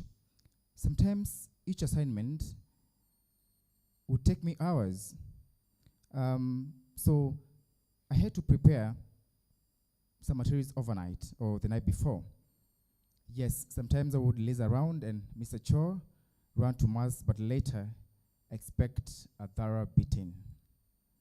She didn't receive any college education like I did, but she taught me how to plan well, prioritize activities, collaborate with my cousins to execute some chores, communicate well, why I didn't do some, why others didn't have to be done in the morning, like watering the kitchen garden, etc.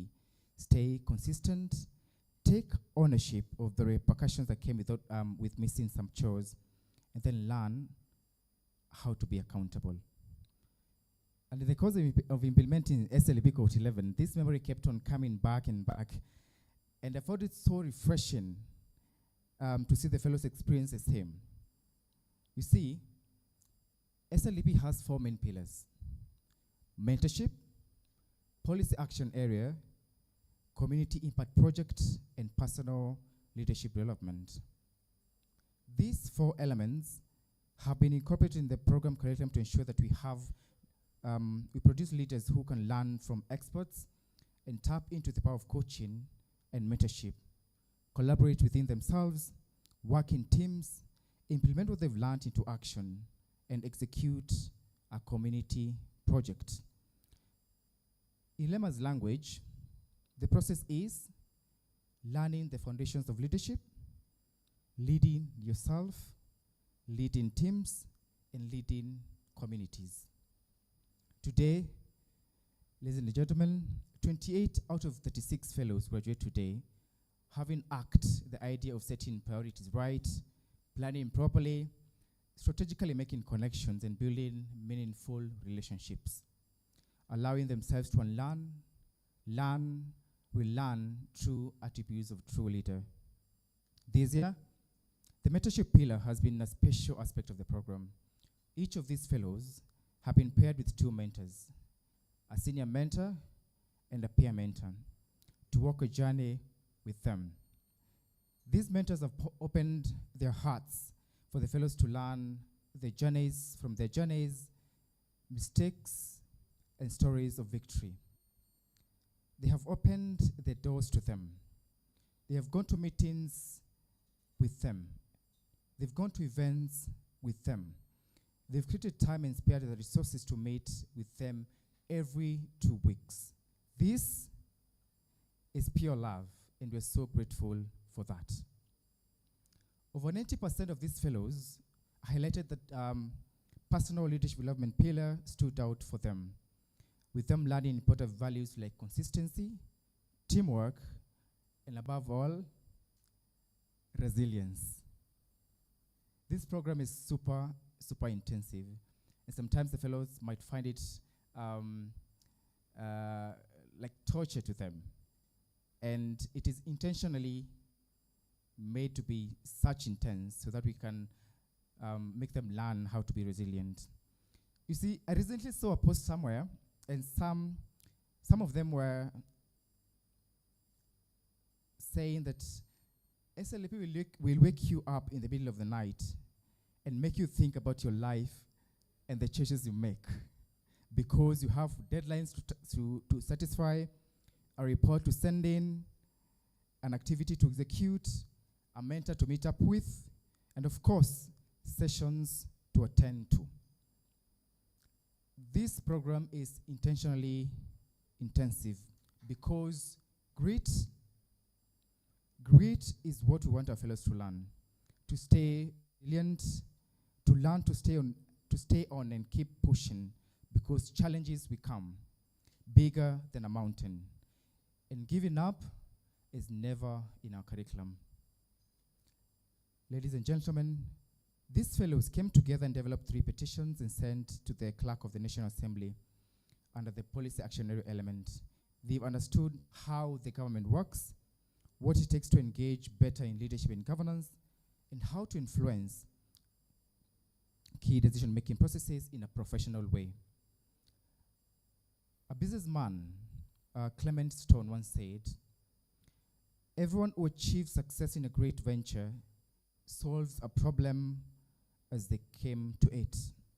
They have themselves and their communities, and they've helped through the powers known and unknown to them and the time they set out their voyage. They keep going regardless of the obstacles they meet." At the inception of this program, each of these fellows were tasked to identify a problem in their community. It could be in the university, in the areas of residence, or even their village. At the academy, these fellows were given time to present their ideas, and the journey has been so satisfying.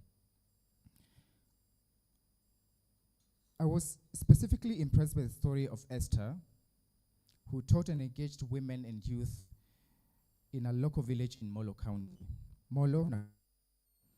You see, Esther is an agriculturist, and she has fallen in love with teaching young people and women how to do subsistence farming using smart technologies.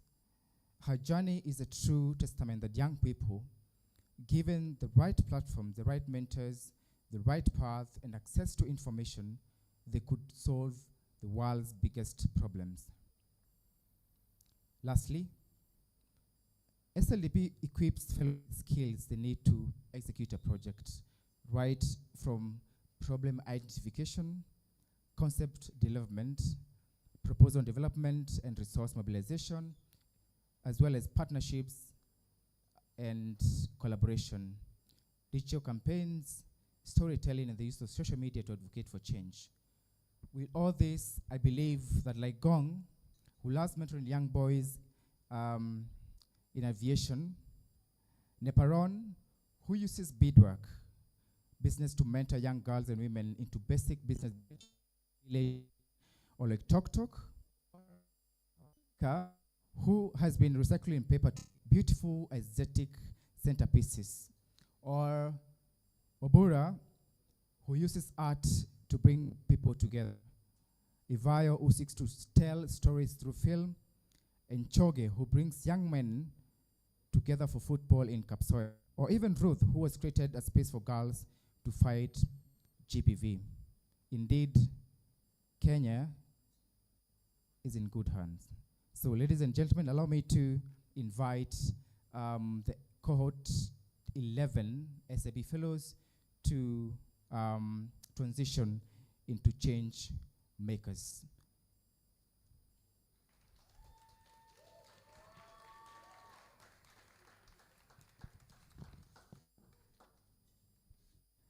I will call them in batches of 5, and I'll invite some of our senior friends to award certificates to them as we celebrate them.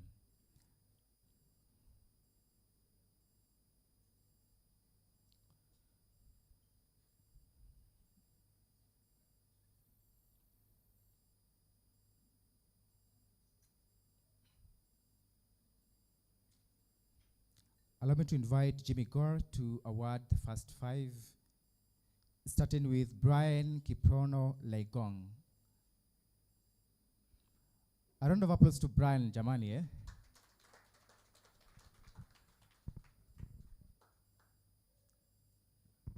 can come over, please.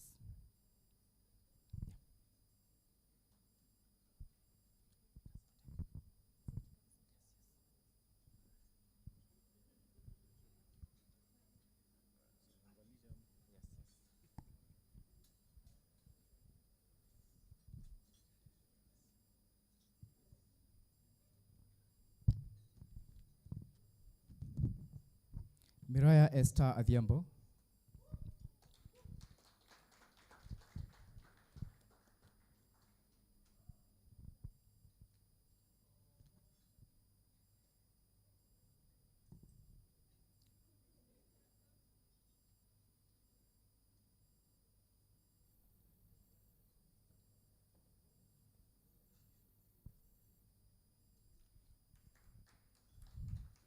A better round of applause for Miraya.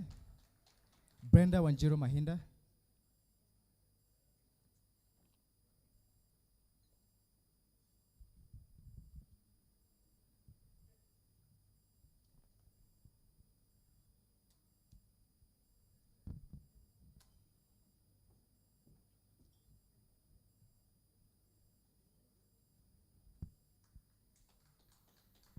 Mercy Heyjoy Atieno.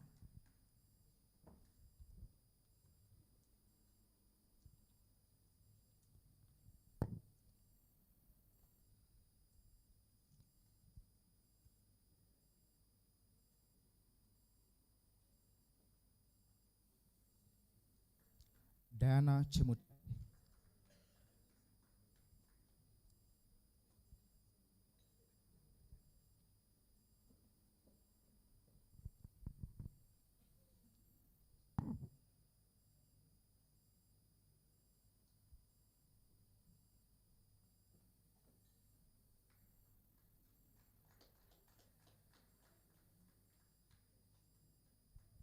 Thank you so much, Bwana Jimmy. Dr. Susan, karibu sana. Elisha Mwashigadi Mwambele.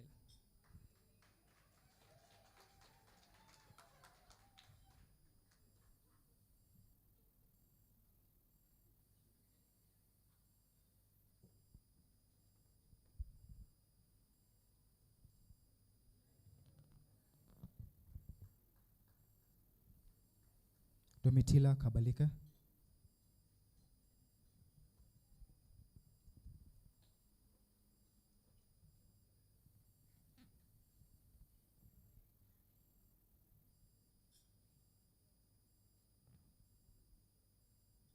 Peter K. Choge.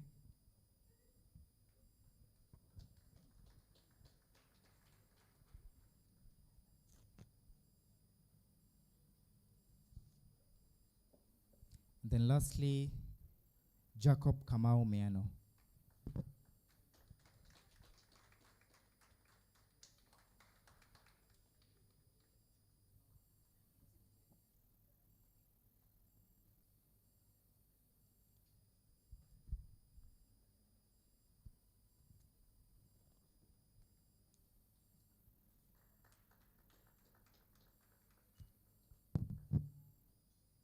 Thank you so much, Dr. Ray. Mrs. Gore.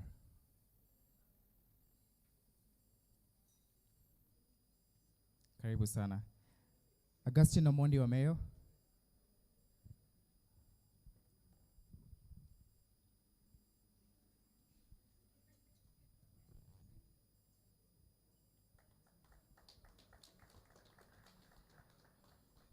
Elvis Kinoti.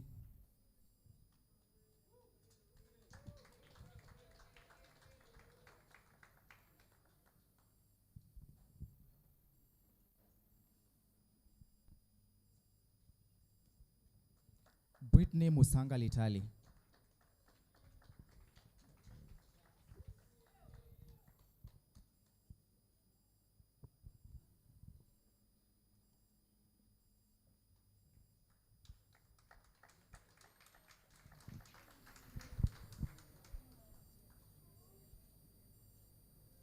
Then lastly, Obura Otieno Boniface.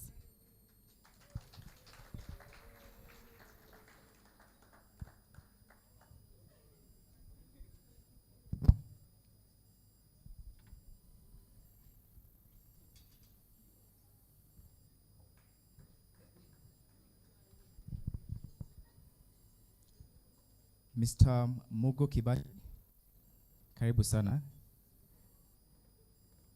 So Mr. Mugo is going to award the next batch of fellows. Jackson Wahome Wamboi.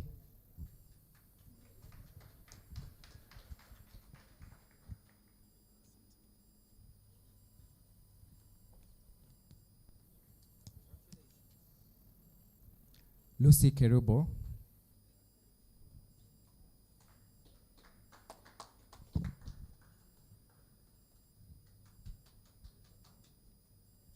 Deche Diana.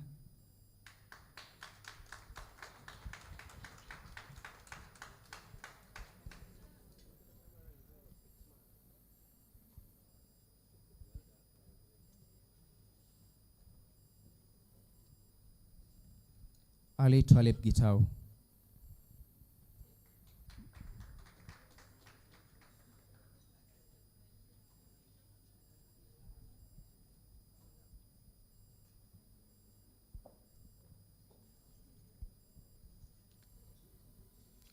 Jacob Miano, please bring Gabriel Monove.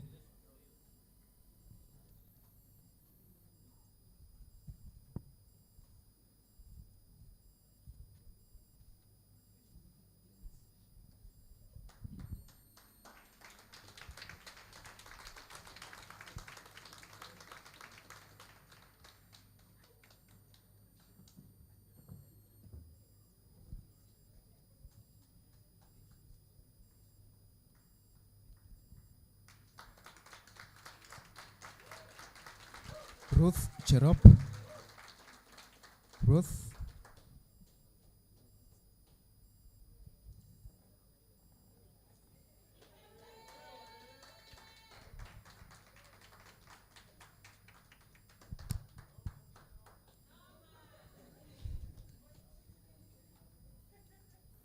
And then lastly, Morgan Waigi.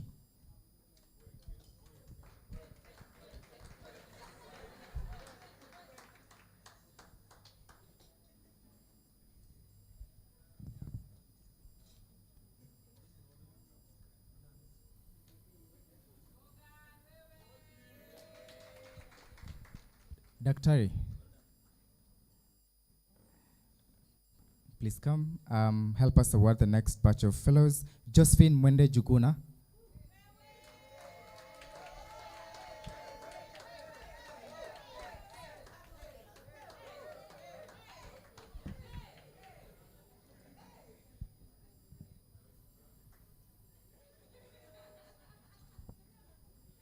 Nyaga Grace Gatugi.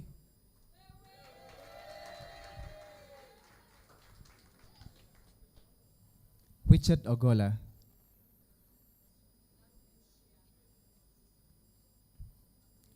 Bennett Jasmine Opio.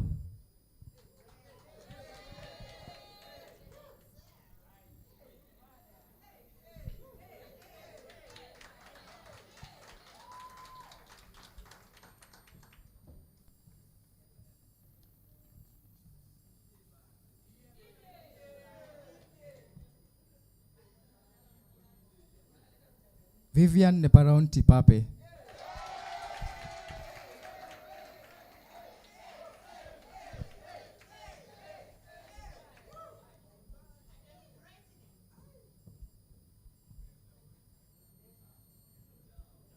Then lastly, Noel Keke Gitonga.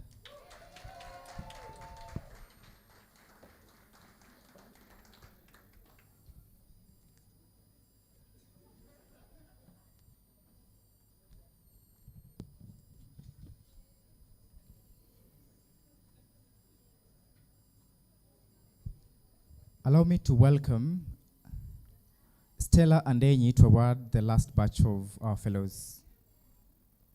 Teresa Wamboi Mwangi.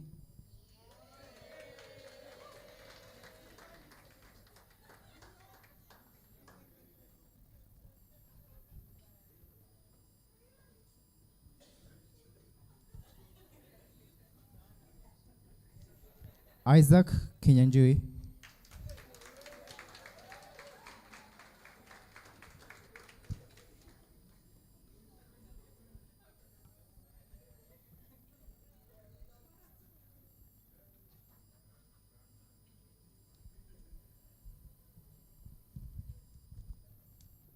Dennis Bet.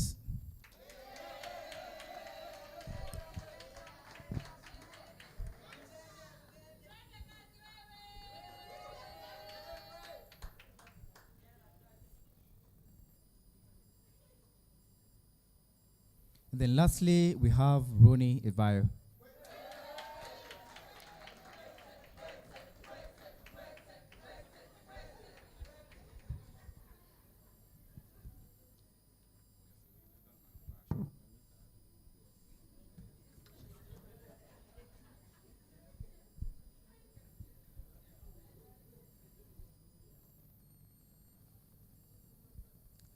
Lastly, as we call it a close, please come for a group photo with the chair. Bonamugo Kibati as well, please come over. Gabriel, please come over. We're having a group photo. DJ. DJ unaambiwa usilete mchanganyiko. All right, please come over.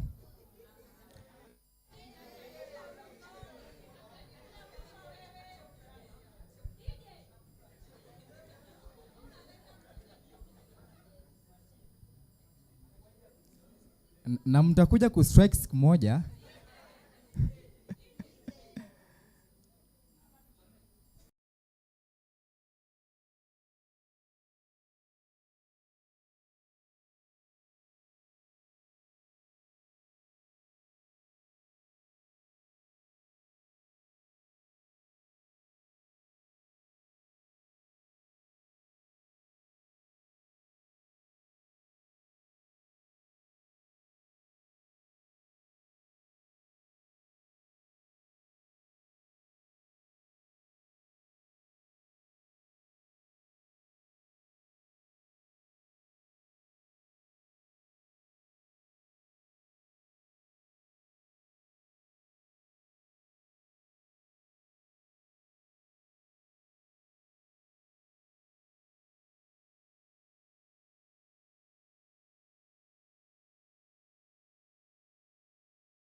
All right, thank you so much. Have your seats.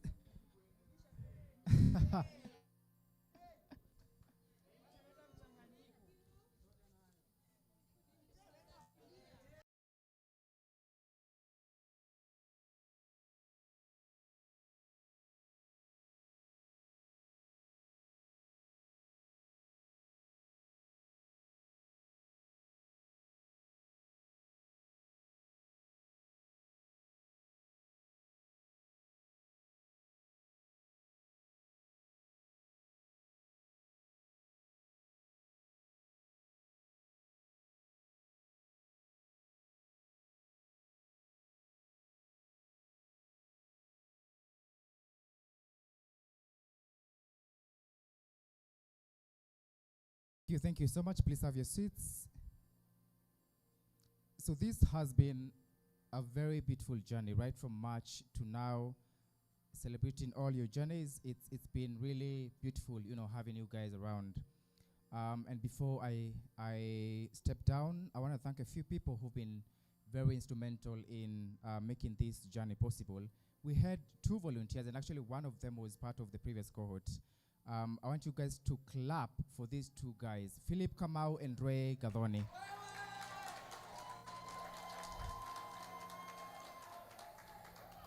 Secondly,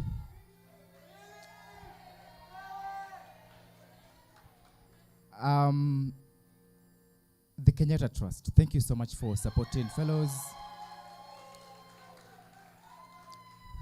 Thank you so much for supporting 26 of your scholars to the program. And of course, our mentors who have bent their boardrooms for us to have teas and beautiful conversations with them. Makofi kwao. And of course, to all mentors and trainers who've, spared their time to train. We have Abia here. Makofi kwa Abia jamani, eh? And trainers who've been very, significant in this journey. And lastly, thank you, all of you, for being part of this beautiful journey. And so as we prepare to get into 2026, the applications for cohort 12 opens today. This is a chance for you to get into a program that is going to drive you to, escape from that comfort zone, engage in meaningful activities that develop you as a young leader. So media team, please project applications for SLP cohort 12 as I invite my MC back to the stage. Asante sana. Tumpigie Emmanuel makofi tafadhali. Yeah, that's my namesake. Makofi. Let's appreciate Emmanuel. Hey, makofi ya Manu. Thank you very much, Emmanuel, for that. So right about now, and just to apologize to those of us who like good vibes, we have a challenge playing music because of the stream, but we want to finish the stream and start a party over here, right? Sawa, just apologies. That's why the music, because of copyright, kindly just bear with us. Tafadhali, so si makosa ya DJ, si makosa ya my tech team, it's just copyright and it's beyond us, all right? So kindly after this, we are going to play music. Comprende? Forgiven us?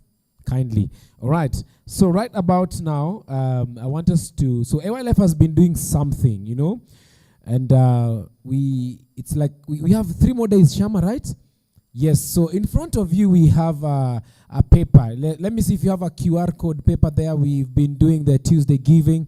Can you see such a? Let me see. Anyone who has seen that? Check and do. All right. Check. Okay. Have you seen that? So I want you to. Hey. Hata mimi nimeanza kuwa na copyright strikes.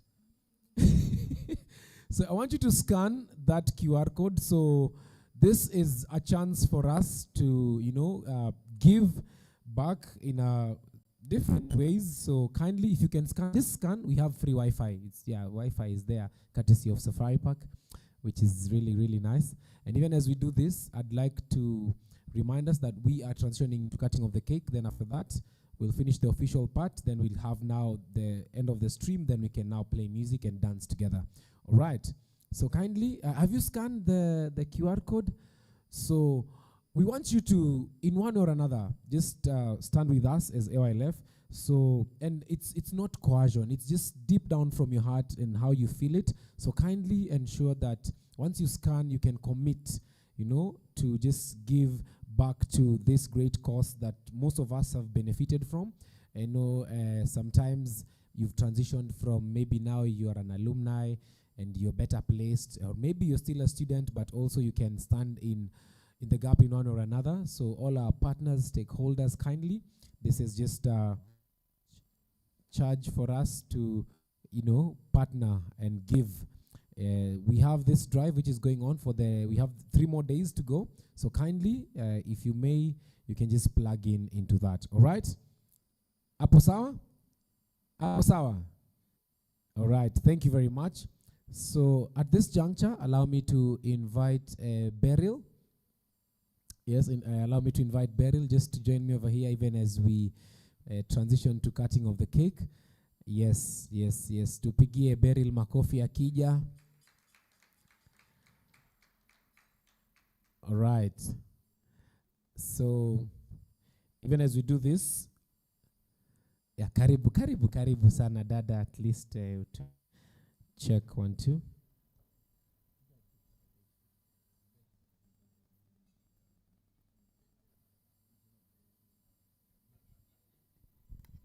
All right, so it's time to cut some cake. They usually say without cake, celebration is not done. So I want to welcome Chebaibai, who will lead us through the cake cutting session. Chebaibai, please come to the front.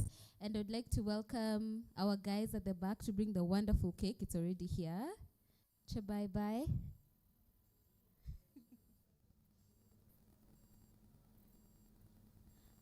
Tumuite mama wa cake? Nah, she's a baddie. All right, thank you. Good evening, everybody.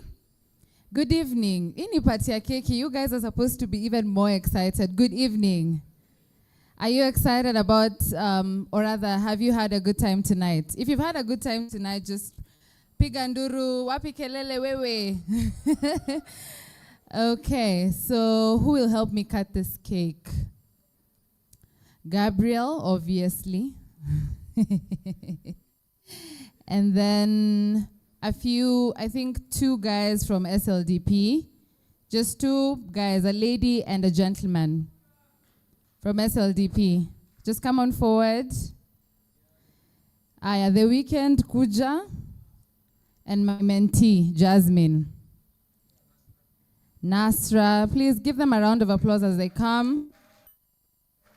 Nasra, come on forward. Okay, thank you. DJ uko na yaku ama bado?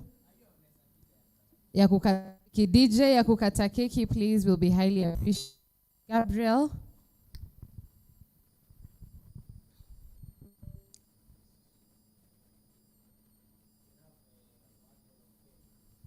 One Hall of Famer. It has to be Mochama.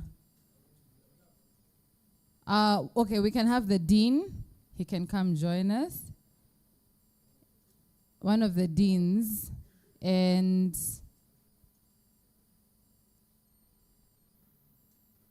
Pfizer.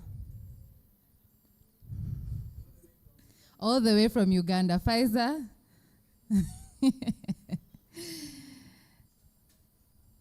DJ, now will be great. Now would be perfect.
Part, then we can now at least play some music and have a good time together.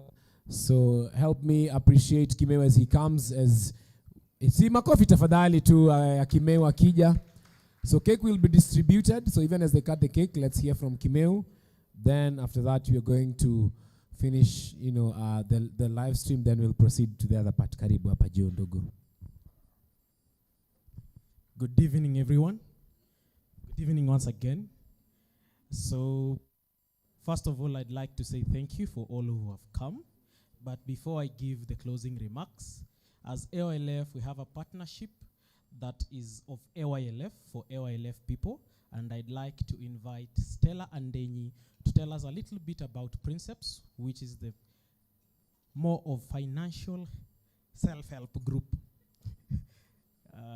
for us. Thank you. Good evening, members. All protocol observed. My name is Stella Andenyi. The core reason why I'm here begins with a story that starts off about 10 years ago. Yeah? So 10 years ago, at a rooftop hotel, just after a dinner like this, we realized together that we were having somewhat of a common problem. And that was we were entering the workplace. Some of us were getting married, some of us were not. But things were moving along, but the finances just didn't seem to click. Okay? And so in that conversation, what happened is we came to an agreement. And so starting off about 10 years ago, we formed an entity called the Princeps Cooperative Society. Of course, it started off as a limited company, but now it's a proper, recognized cooperative society. And when I say proper, we have AGMs, we have dinners. Princeps means, in Roman actually, the first amongst many. In some sectors, it means the first copy of a book or something written. In the Roman arena, it meant someone distinguished or notable. So, the one thing that I'd wish for you guys is for you guys to join Princeps. The benefit about it is that you guys already have, in a sense, experienced what AYLF does. And so by that, right, you can access Princeps. What we're asking you to do is to join us so that we can walk with you in your small dreams, the holidays, the business, the cars, but we're also committing to walking with you in your legacy to build your big dreams, the houses, taking care of your offsprings, and anything else you'd like for you later in the year. Right now, we're about 83 members. We, as at October 2025, we had a capital of about 6.16 million. The goal for Princeps in the next 10 years is that we will be a bank and an entity that supplies some level of insurance covers. If you'd like to have a conversation about it, please feel free to reach out to me. But even as I bid you adieu, I do wish you a Merry Christmas, a Happy Jamhuri Day, and a felicitous New Year. And thank you for this opportunity. Thank you. I'd also like to invite Clerkmaster. Liz?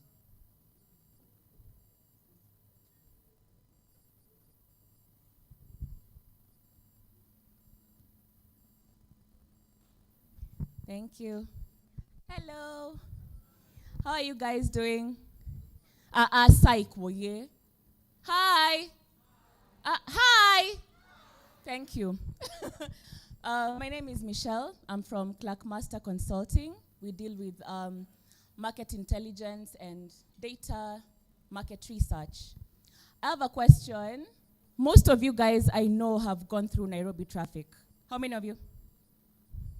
Wongo. You guys have not gone through Nairobi traffic? Acheni kudanganya.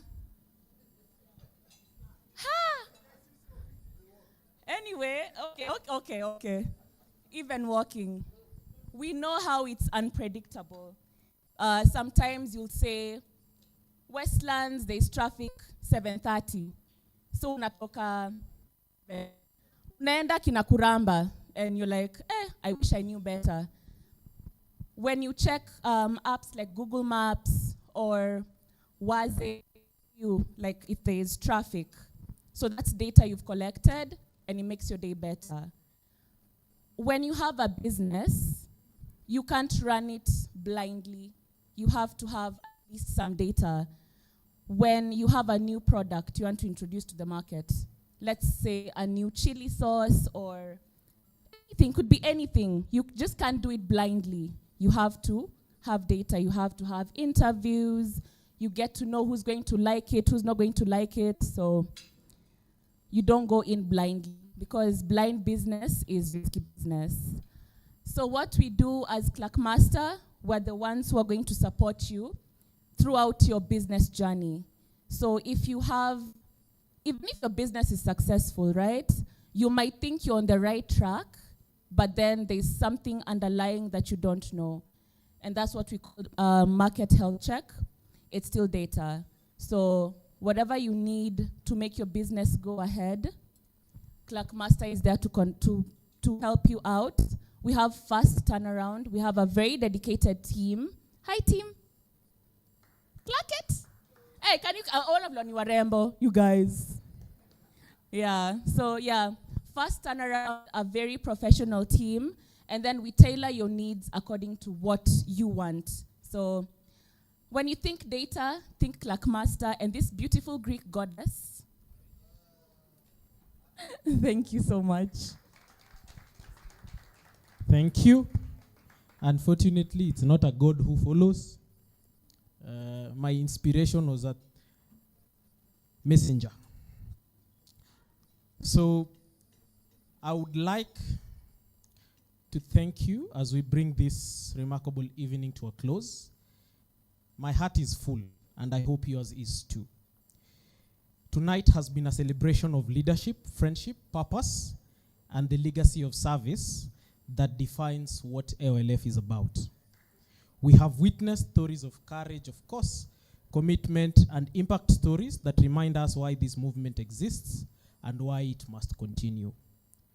To our Hall of Fame inductees, we say thank you. You have modeled leadership anchored in love, integrity, friendship, and excellence. Your journeys inspire the next generation, of course, and strengthens the legacy of service that we are building together. To our AYLF mentors, students, alumni, and guests who have made it today, thank you for walking the journey with us. You are the heartbeat of this community, and the belief that you have in us and our mission gives its life and meaning. Tonight's success has been made possible through the partnerships and generosity of many.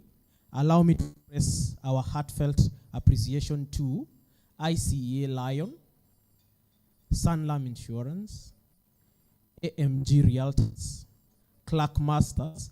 Actually, the three of them have continuously given to the annual gala for the last 3 years.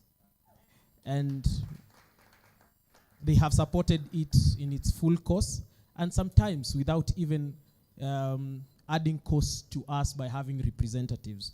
And I remember in 2023, we had Clerkmaster people came, and we had a little bit of a hitch because we had a mess somewhere, and they had to sit outside, but they still appreciated and came back again in 2024 and gave again. So thank you very much, Clerkmasters, for that. We'd also like to appreciate Nyota Njema, Safari Park Hotel, who are our hosts for today, the Kenyatta Trust, and the Kenyatta Trust especially because of the partnership for the SLDP program. Actually, close to even slightly above 50% of the SLDP graduates are from the partnership we have with Kenyatta Trust. We'd also like to also appreciate Peter Abia, who has been with the SLDP cohort through the trainings for the program. And I know the SLDP people can attest to the changes that they have had because of the interaction they've had with Peter Abia. We'd also like to thank Princeps for also the partnership they've had with AOLF inception to date. Now also, I would also like to have a very special acknowledgement to the Parliament of Kenya, who have actually been our biggest sponsor for this night. Your support is not just financial, and it's also towards the investment in a legacy of service. This is, of course, in trusting the leaders that we are raising and in the positive change that we are shaping across the nation. I also want to recognize the SLDP committee. Thank you very much for the diligent work you have done. And also to the graduates, congratulations. Start this journey well, and I hope you keep to the oath of having and being leaders that are desirable. I would like to thank the AOLF staff. I think this will not be very possible without your support. And also to the board, thank you very much. and the leadership of OLF. This includes Gabriel and the team, and also to the commitment that you've had and the teamwork that has made this possible. Now, I would like to honor a very special team to me. So this event began about May. That is the planning, of course. And I would like to have the committee stand up for the planning of the dinner committee. Please, if you are in the committee, stand up. Wameka uko backbench. I would like to really thank you. Thank you, Kajim. Thank you, Nasra. Thank you, Clevas. Thank you, Anjig. Thank you, Nzelani. Thank you, Beryl. Thank you, Emmanuel. And of course, Neb MC here. Thank you very much.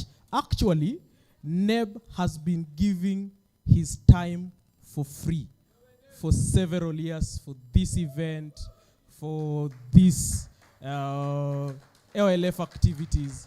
So thank you very much. I would like to say thank you as well to Rahil. Rahil, yes, he has really given his effort as well in ensuring that we have videos, we have photos on time, and thank you very much. To our DJs, thank you very much. To the media team today, thank you very much. And Chebaibai as well. Chebaibai for hosting the live session that we had at the beginning, and the live stream that I hope some of the people who had the interview enjoyed very much. And all other service providers that I haven't mentioned, thank you very much for your excellence. If it wasn't for all of you working together for this, this will not be possible. And now allow me to speak from my heart.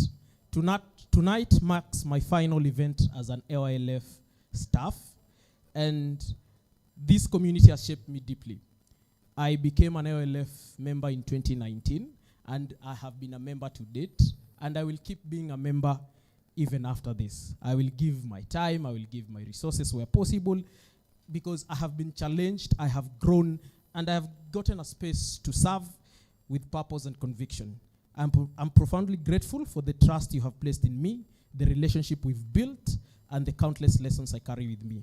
Though I am transitioning from my role, I am not leaving the LLF family.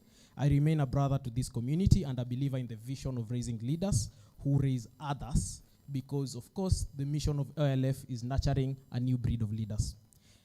I hope to continue with the legacy of service that defines who we are and what LLF is about.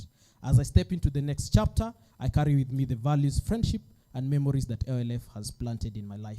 Thank you for giving me the honor of serving once again, and may we continue to champion good leadership, build meaningful relationships, and live out the values of love, integrity, friendship, and excellence, which are the core values of what LLF is about, and so that we may leave a legacy that is defined by service. Thank you very much, and have a wonderful, wonderful night ahead. All right, let's appreciate Mr. Kimeo, who was the chair of our committee. So ladies and gentlemen, and for those of us who are watching, maybe futuristic, you're watching this in 2027, 2028, we mark the end of our dinner. The theme was actually a Roman-themed dinner, and it was Legatem di Severity? Committee? What's the theme in Latin? Lega? Severity. Thank you very much. My name has been MC. Yes?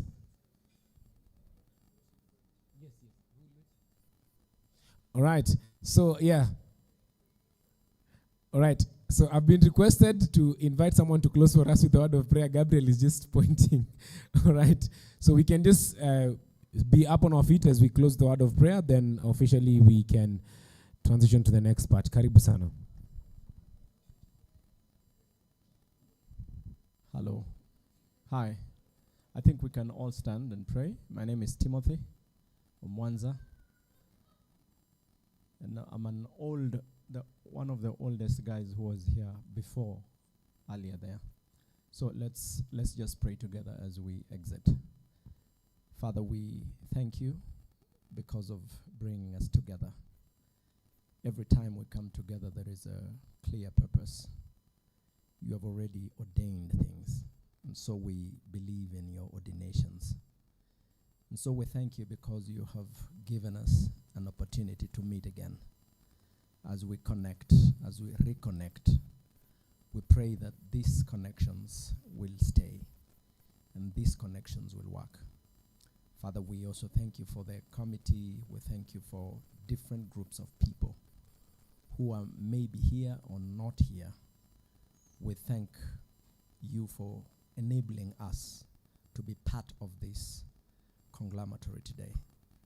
And so, Lord, even as we exit, we pray as we take a quick exit back to our homes or back to where we stay, we ask that, Lord, you will go with us because you commission, you lead, and we follow. And so, Lord, tonight, if there is one who has felt offended, if there is one who has felt joy, meet each one of us at our place and administer to us your joy. Let the joy of the Lord go with us. Let the goodness and the mercies of God follow us. Let us enjoy being at the feet of Christ. We thank you for each one of us in every way possible. Even as we leave, we glorify your name. In Jesus' name we pray. Amen. Amen. Thank you very much. Ladies and gentlemen, that's it. My name is MC Neb. And if you want to have more food, we have some food even as we dance together. DJ, now when you're ready, you can cut the stream. Let's do this. Thank you very much.